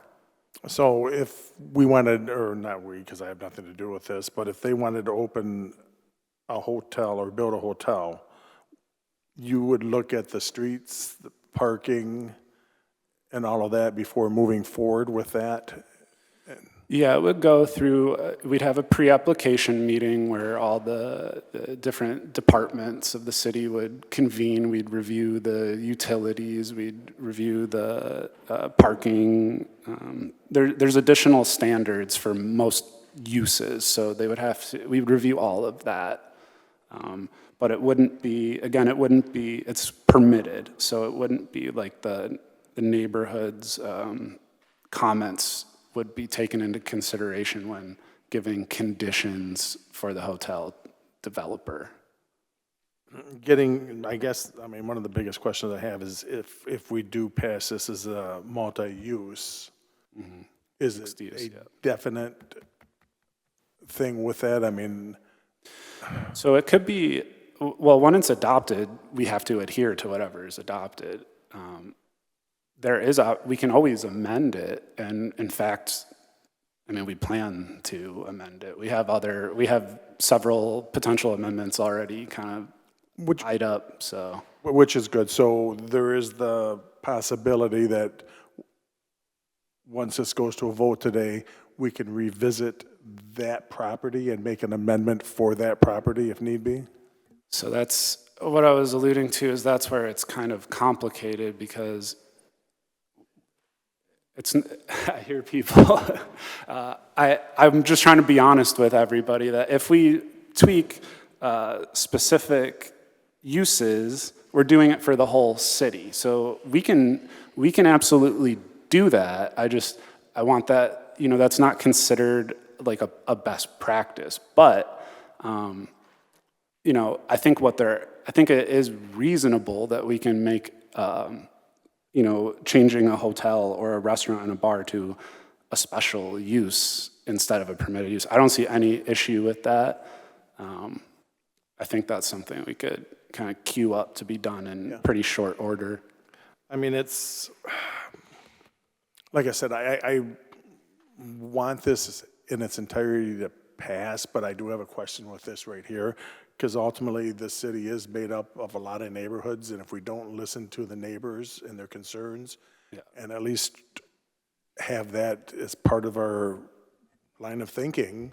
Absolutely. I just, like I said, I don't want to tank the whole thing because of this, but I also want these people who passionately spoke out here today to have an option to make sure that their neighborhood, that they've been there for, decades, still maintains what it is. So, and that's basically what it is. I just wanted to get some answers on that. Yeah, I absolutely hear that. I mean, from my perspective, I'm happy to accommodate as best as we can. I hope that we could find a solution that I guess I hear different things from different community members. So trying to make everybody happy, it seems challenging. But as far as these bigger items like hotel and restaurant and bar and things that may be more impactful to residential, I don't think it would be difficult. And I believe the Planning Commission, and I can't guarantee anything, but I do believe the Planning Commission would be receptive to those changes. And ultimately, this was the Planning Commission that, created or just made the final decision on the categories of uses in these districts. Yeah. Well, if you figure out how to make everybody happy, let me know, please. I would love that information. Will do. I'm all set. All right, Commissioner DeWitt. All right, so I do want to thank the people who did reach out to me. I had three only actually reach out to me of the people who spoke tonight. I live 3 blocks away. I walk down that way all the time. I also came in and met with Adam and Shelley Thurston about this just to get some clarification. And I posted about this, and I'm going to go through a list of questions that are going to rehash a lot, but we're going to just kind of make sure that everyone's on the same page here. I'm going to start at the top. Just this process started almost 3 years ago, correct? In 2024 with the passage of the master plan? I think that's a good, yes. Yeah. Okay, and then the Planning Commission is a set of members of the City of Bay City appointed by the City Commission over so many terms, correct? Could you say that again? Planning Commission is appointed by the City Commission for and their community members. Correct. Okay. The next thing is that the old zoning level RM1 and O1 will no longer exist in this new code, which preempted this change. Correct. Okay. This property is on a street that's only, I want to say, 17 and a half feet wide. With a 17 and a half foot wide, it would not be allowed to be a truck route, correct? I don't believe so, but I don't have those statistics, so I'm not certain. Yeah, it couldn't be. I mean, it's considered it's not like a arterial, or I'm not sure about the actual classification of those roads, so I don't want to misspeak, but I view them as local roads. If I may, is there anybody to the chair, to the city manager, is there any staff member who'd be able to clarify that question that we know of here? Bob is back there. Bob, can you come up and answer that? Bob?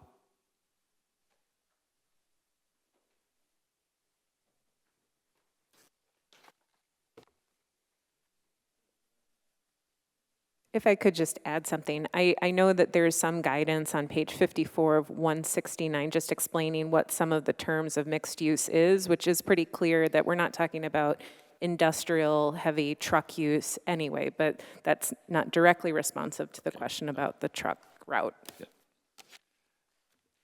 So to answer that question, probably I would have to do some research on that. I would not feel comfortable stating if that's a major. Is the mic on? Yes, it is. Whether it's a major local or just a plain local road.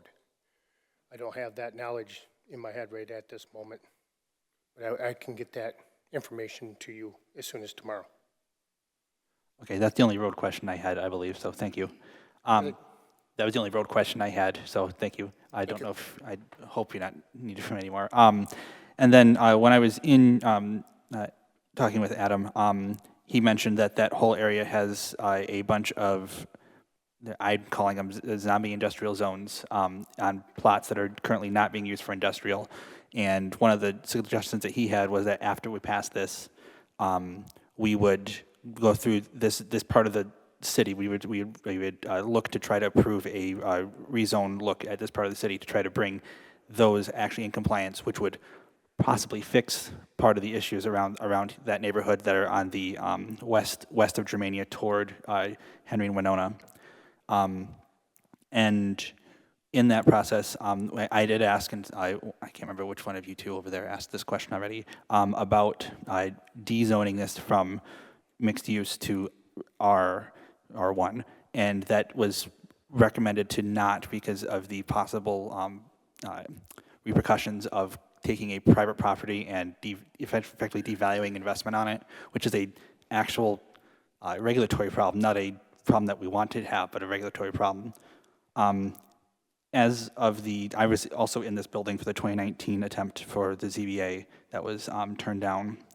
And at that point, it was mentioned that there was possible contamination on there, which would make, from how I read and what I remember from the R1, make it really hard to be single-family housing like that on those properties, especially with the size of the properties that they are.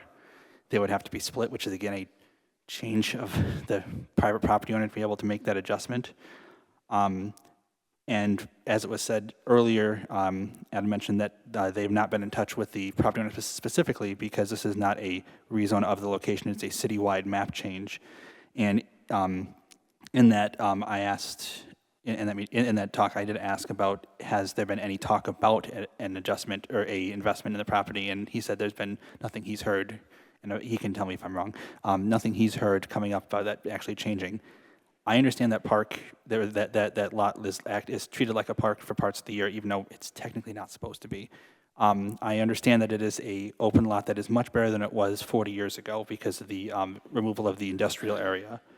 But I also understand that this is not targeted at that neighborhood and that there are plans to fix this, or at least address it, because fixing is a relative term because we heard people who want 3 or 4 different things on that property. But we also have to understand that we've invested time and money into this with staff, with the Planning Commission, now with us, and we either pass this and then try to fix the specific use cases that are issues like this lot that is only 3 blocks from my house, or we don't pass it, we have to start over, and then our master plan and future use maps, which are not legally binding, are not in compliance with our zoning direction for an even longer amount of time. So the concerns I have heard, I have noted, I have responded to people who have reached out to me. A couple times I get voicemail boxes that are full, and that's a everyone thing. It's not just this situation. But I think that this move was a required move to make this passage, or to make this package work, and that there is a promise is maybe not the right word, a recognition by city staff that there are some flaws that need to be worked out individually past this. I do trust that Adam will hold his word that we will be looking at this area, because this is something that there are some strange abnormalities from a bygone era where Germania ran right to what's now Vets Park. And I think that is the solution at this point that will, in the end, to satisfy everyone who lives down on Germania and Arbor and Mundy, Maine, but will get us moving in that direction. And with no plans in the works right now that the city's aware of, we'd be able to get that done before someone would be able to jump in, presumably, and build something that would definitely throw out the neighborhood. Thank you. Commissioner Shalawa. Yes, so this gets passed, and the people who live, especially in this neighborhood, but any neighborhood for that matter, and somebody wants to put something there, what do they have in their corner? Is there an appeal process? Would they go to the Planning Commission, or where would they go to say, we don't want this here in our neighborhood? What do they have to stand on? What leg do they have to stand on? So it depends on, I hate saying it depends, but it does depend. If it's one of those items that, so there's 3 categories. There's special use, permitted use, and accessory use. Only the special use is there really an opportunity to push back. The other things, the permitted uses, are really intended to allow property owners to enjoy their property rights and be able to develop their property without the government telling them so much what to do. And what were the special use ones again? Can you run that by me one more time? So I think there's over 100 uses. I'll just do maybe Just like give me a few. couple. Yeah, I'll give you a few. So I think some that they're concerned about, I'll say, Okay, that'd be great. are, we got hotel as a permitted use, medical office as a permitted use. But I was mentioning special. Okay, special uses. So special use is a brewery or a distillery, an event facility up to 5,000 square feet. Another special use would be an open air business. Let me interrupt you. Is this land we're talking about there, is that contaminated? My understanding is it's very contaminated. It was a former industrial. So it would have to be cleaned up before it was developed? Yes. Do you know of any plans to clean it up?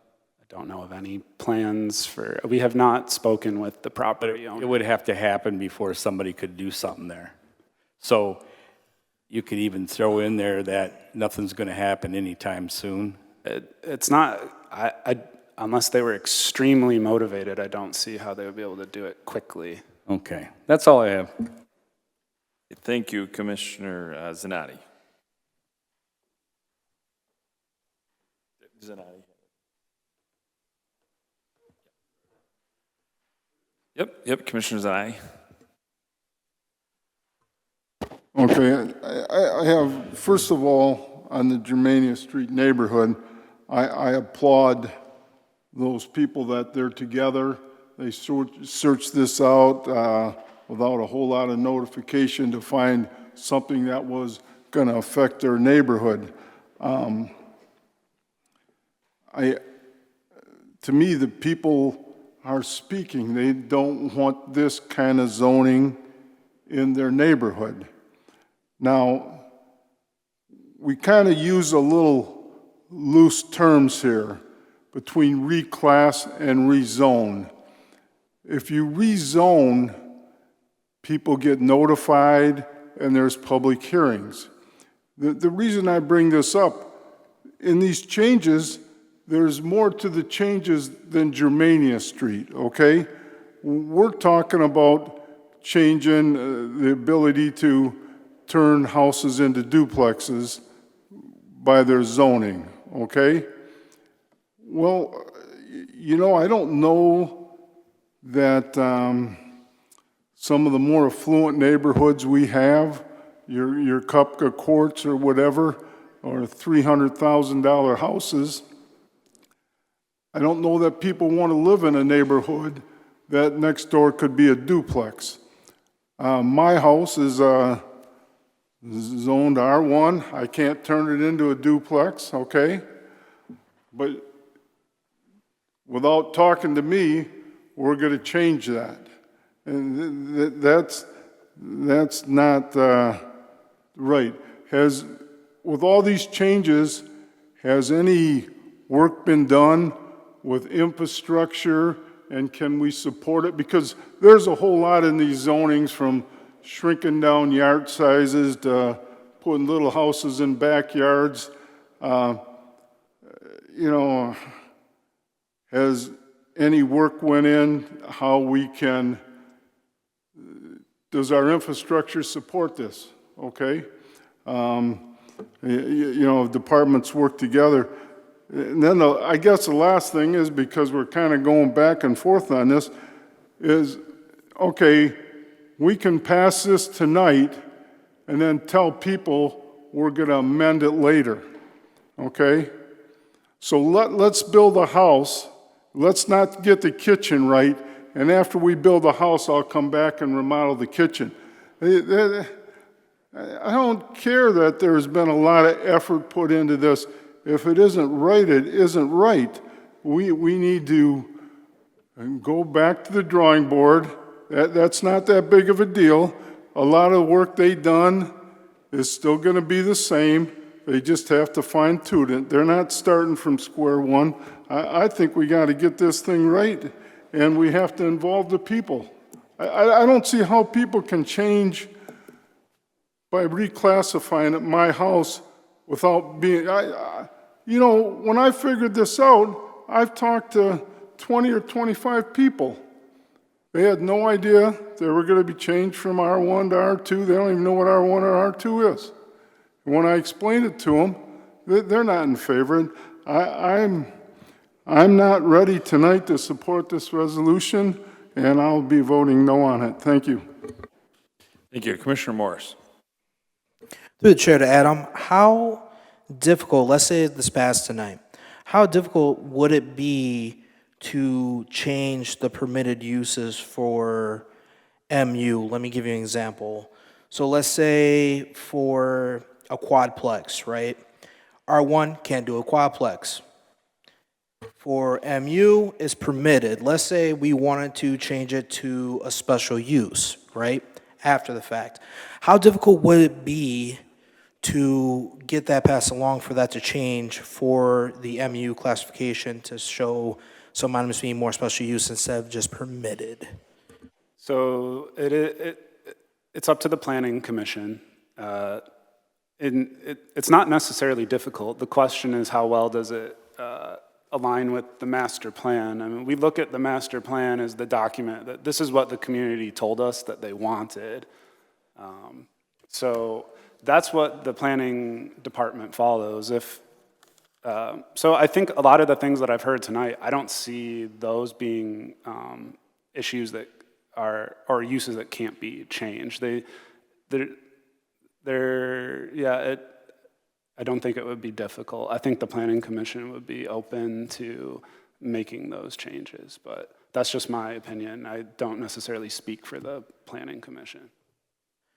One more question. Who would bring the idea to the Planning Commission or bring the recommendations to say, hey, I'm hearing a lot from this area.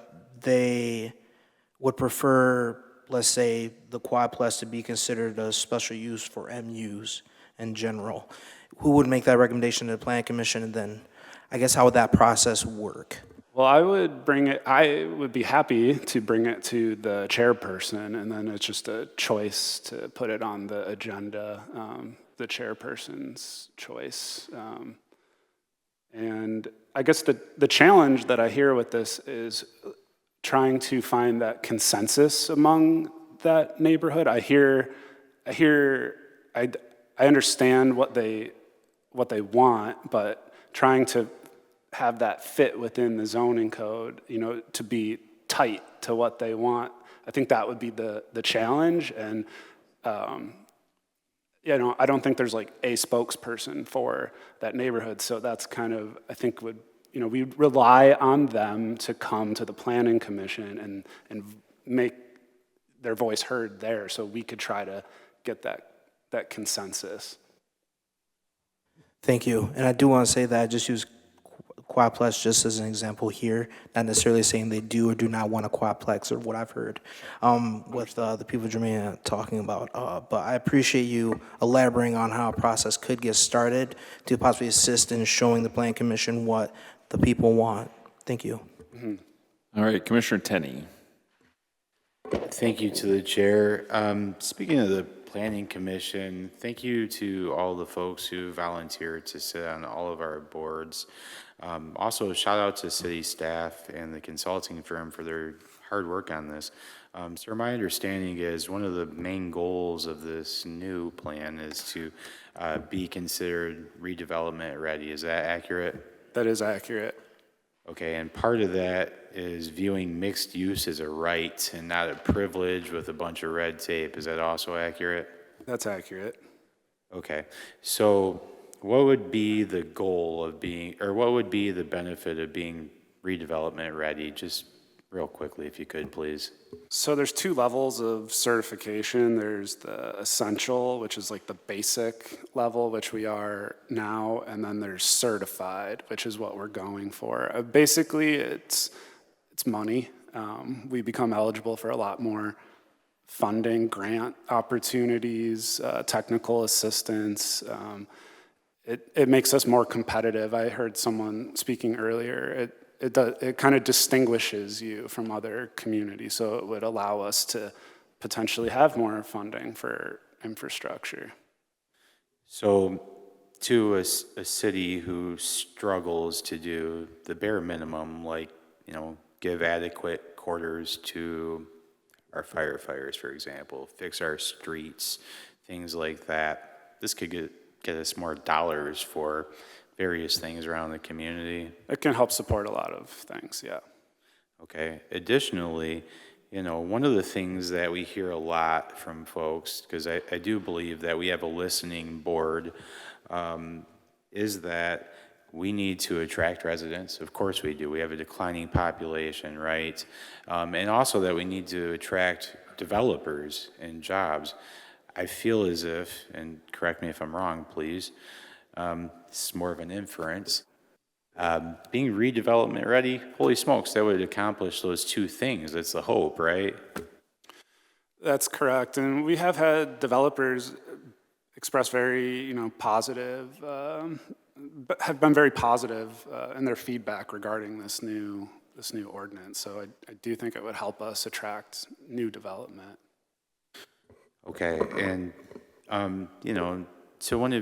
thank you for that. And to one of your earlier points, this isn't, no disrespect to the folks who showed up and voiced your concerns, because I do have a lot of respect for that, but this isn't just about them, right? This is the entire city, so it could be my neighborhood that's transformed. It could be my colleague to the thirds. This affects all of us, right? It's citywide, and I just want to make a quick point that, I'm neutral here. I want to get something that, I'm trying to deliver what the community told us in this document. So that's what I'm here to try to do. Outstanding. And on that note, being that A, it could get us more dollars, B, it could attract more residents, C, it could attract more developers, and last but not least, this is what the community told us they want. I'm going to be voting yes. Thank you so much. Thank you. Commissioner Cubitt. I know this has been a long discussion, and I really appreciate it. I think that it's actually really nice to have all this engagement. I wish we had more of these conversations. I think we can always problem solve ways to have these conversations even sooner.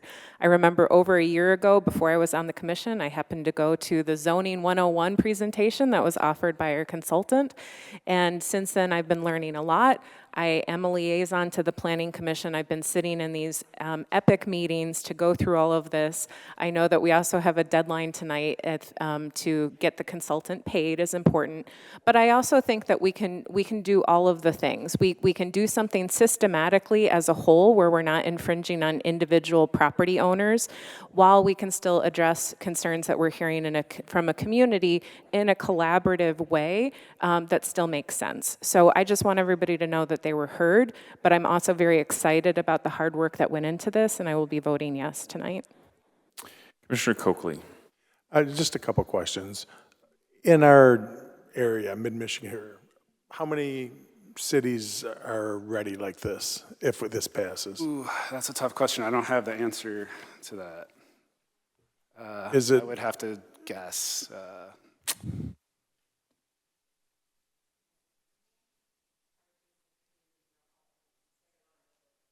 So Saginaw and Midland are already certified. So this would put us in... I don't have a count, I'm sorry. Yeah. No, that's okay. It'll put us on par with them. With our peer communities adjacent to us, yeah. Okay. All right, that's, I like new buildings and tax dollars coming if possible. I just want to make sure our neighborhoods on Germania are heard and have an opportunity to still have a say in things, but as it sits now, I will also be voting yes. All right, any other comments? Okay, seeing none, we'll take a roll call vote on motion to adopt. Commissioner Doyle? Yes. Penny? Yes. Zanotti? No. DeWitt? Yes. Rumberg? Yes. Charlebois? Yes. Morris? Yes. Cubitt? Yes. Coakley? Yes. 8 yes, 1 no. Motion's adopted. Will the clerk please read the next item of business? Is regular agenda number 6, city manager recommending budget amendments in the amount of $0 for the fiscal year 26-27 budget. Recommendation approve. Motion, Commissioner Coakley. Just a couple questions. You got to get a motion to approve. Oh, motion to adopt. Okay, is there a second, Commissioner Cubit? Second? Discussion, Commissioner Coakley? Sorry, I always get a little bit early on those. Just a couple questions for the city manager through the chair. This will be a second position, correct? Full-time position that in the budget we had one, but this will also take us to what the previous city manager had with two, correct?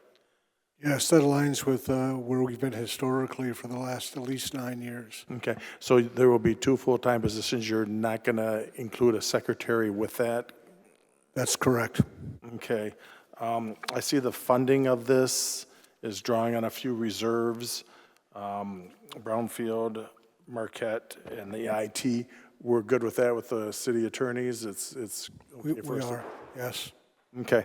All right, that's my questions, and they're answered. Thank you. All right, any other discussion? Seeing none, roll call vote, please. Commissioner Tenney. Yes. Zanotti. Yes. DeWitt. Yes. Rumberg. Yes. Charlebois.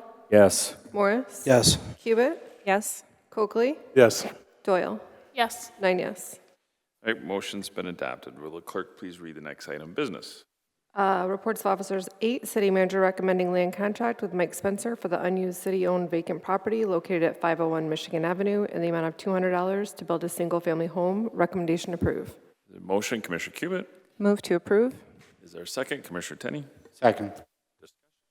Discussion, Commissioner Cubit. Yeah, thank you. I just wanted to have a brief discussion on this. I know every once in a while when these come up, people have a lot of concerns like, oh, you're getting this lot for $200? Like, that seems like a good deal. I want a lot for $200.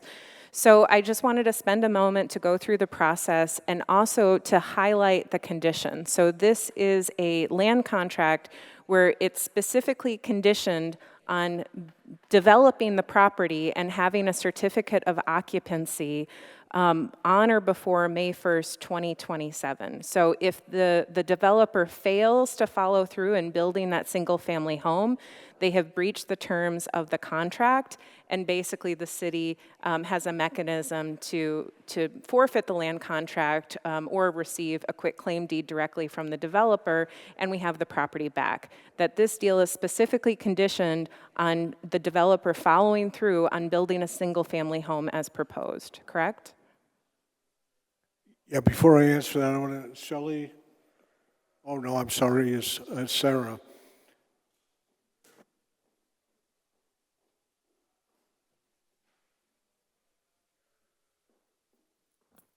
I couldn't have stated it any better. That's absolutely correct, yes. And he's already done, he purchased 4 other properties. He's already put 2 houses up and he's working on the 3rd.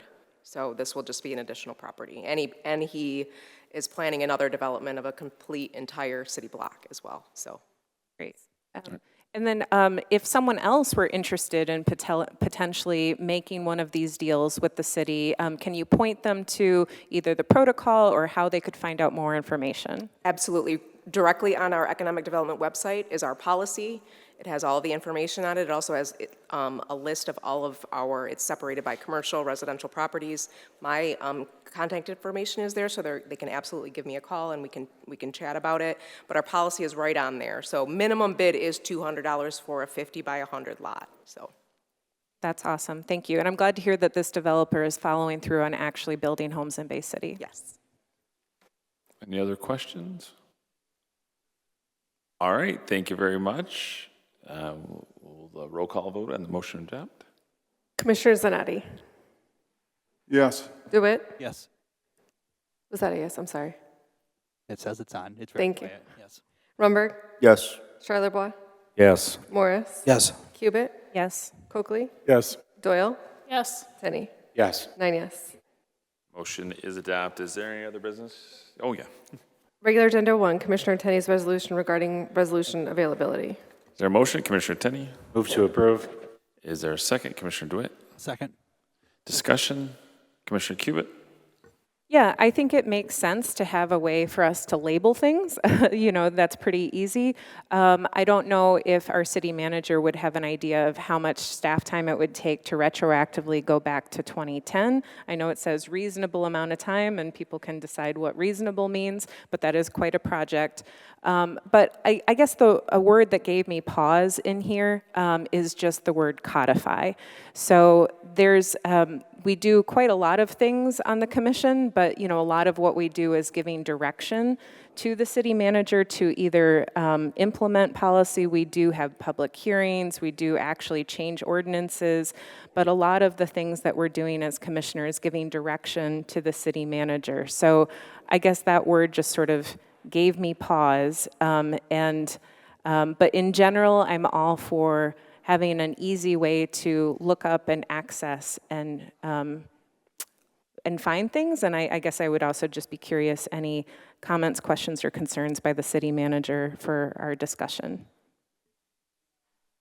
Yeah, no, I don't have a lot of concerns about staff time devoted. It's a process that we've already started.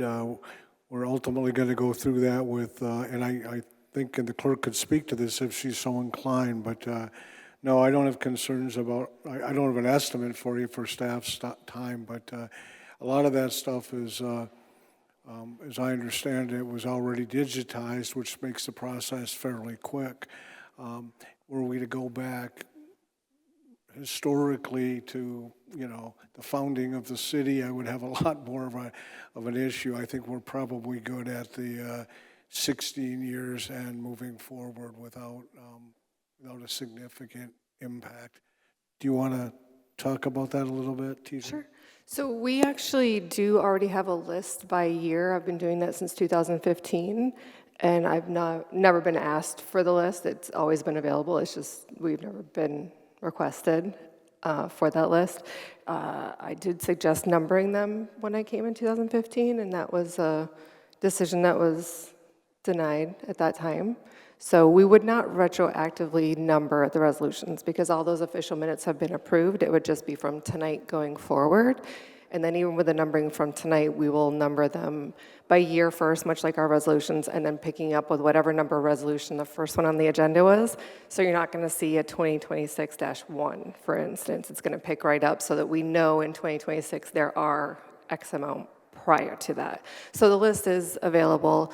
We can very quickly put a list separate on the website that's also available with our retention software. So a lot of it, like the manager said, it's already been done. It just hasn't been requested. Okay, Commissioner Coakley. Yes, through the chair, through the city manager, through the city clerk. Check. So you've been pretty much doing something similar to this already. You have your filing system, and correct. So it's going to be a not very kind of thing. So we have from 2015 right now. Those are numbered by meeting date. So depending on the meeting, but they're labeled as to what they are, what the resolution was regarding. And then I had started before elections kind of took over. We do have back to 2012, I think. So getting back to 2010 really.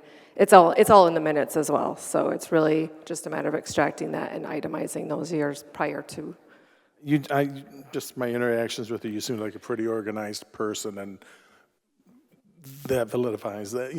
It shows me that so this will be an easy thing to happen, which is good. If you need something from like the 30s and 40s, I got a couple old city book resolutions in them. can help you go back to that part. But I will be supporting this. All right, thank you. Commissioner Tenney, did you have something? And then. Sure, thanks to the chair for the lob there. But no, serious note, I want to applaud City Clerk for already doing the work and trying to put it out there, and City Manager for taking this on. From conversations with you all, as you've already said, it's very, very doable. Aside from the department heads who are tasked with, putting these resolutions into motion and needing them at their fingertips very easily, I feel as if the public deserves to know what we're up to. I mean, we represent them at the end of the day, right? So I feel like it's pretty straightforward, so I'm not going to talk you all to death. Thank you so much. right, Commissioner Charlevoix. Yeah, I just want to know, are all these things online? Are they at the city's website where someone can go and look something up like this? They will be. That's what this resolution directs. So they're not right now. No, nor has there ever been a request for them. Okay, that's all. Thank you. Oh, so I would just, so somebody couldn't search it on our city website already, that it would just be the minutes? They would. If you search the minutes, you could find documents that it was like when the meetings they were passed at, but there's nothing saying 2025 resolutions. Gotcha. This will just simplify it, make it easier for people to find, and then easily access it so they know what's going on. Yep. Just for people that playing at home. Okay. Any other comments? Mayor, can I jump in real quick? I just want to clarify, this is the beginning of a process to make things more accessible. The stuff, I mean, the clerk was legally required to track these, and she did, but it wasn't easy to find. So you say, could we search it online? Sure. Try searching every minute over X amount of years to find something. This is about, and I really want to commend Commissioner Tenney and the clerk for really taking the bull by the horns here in the very first shot out, dealing with resolutions. But it's going a lot further. I know the clerk is working on several other projects that are kind of a result of this coming forward. And I know you had some stuff in the works as well. But we should make it easier, not more difficult, for the public to have access to information, and that's what this is all about. All right. Any other comments? Seeing none, roll call vote, please. Commissioner DeWitt. Yes. Rumberg. Yes. Charlebois. Yes. Morris. Yes. Cubit. Yes. Coakley. Yes. Doyle. Yes. Tenney. Yes. Zanatti. Yes. 9 yes. All right. Motion's adopted. Any other business? Seeing none, we are adjourned.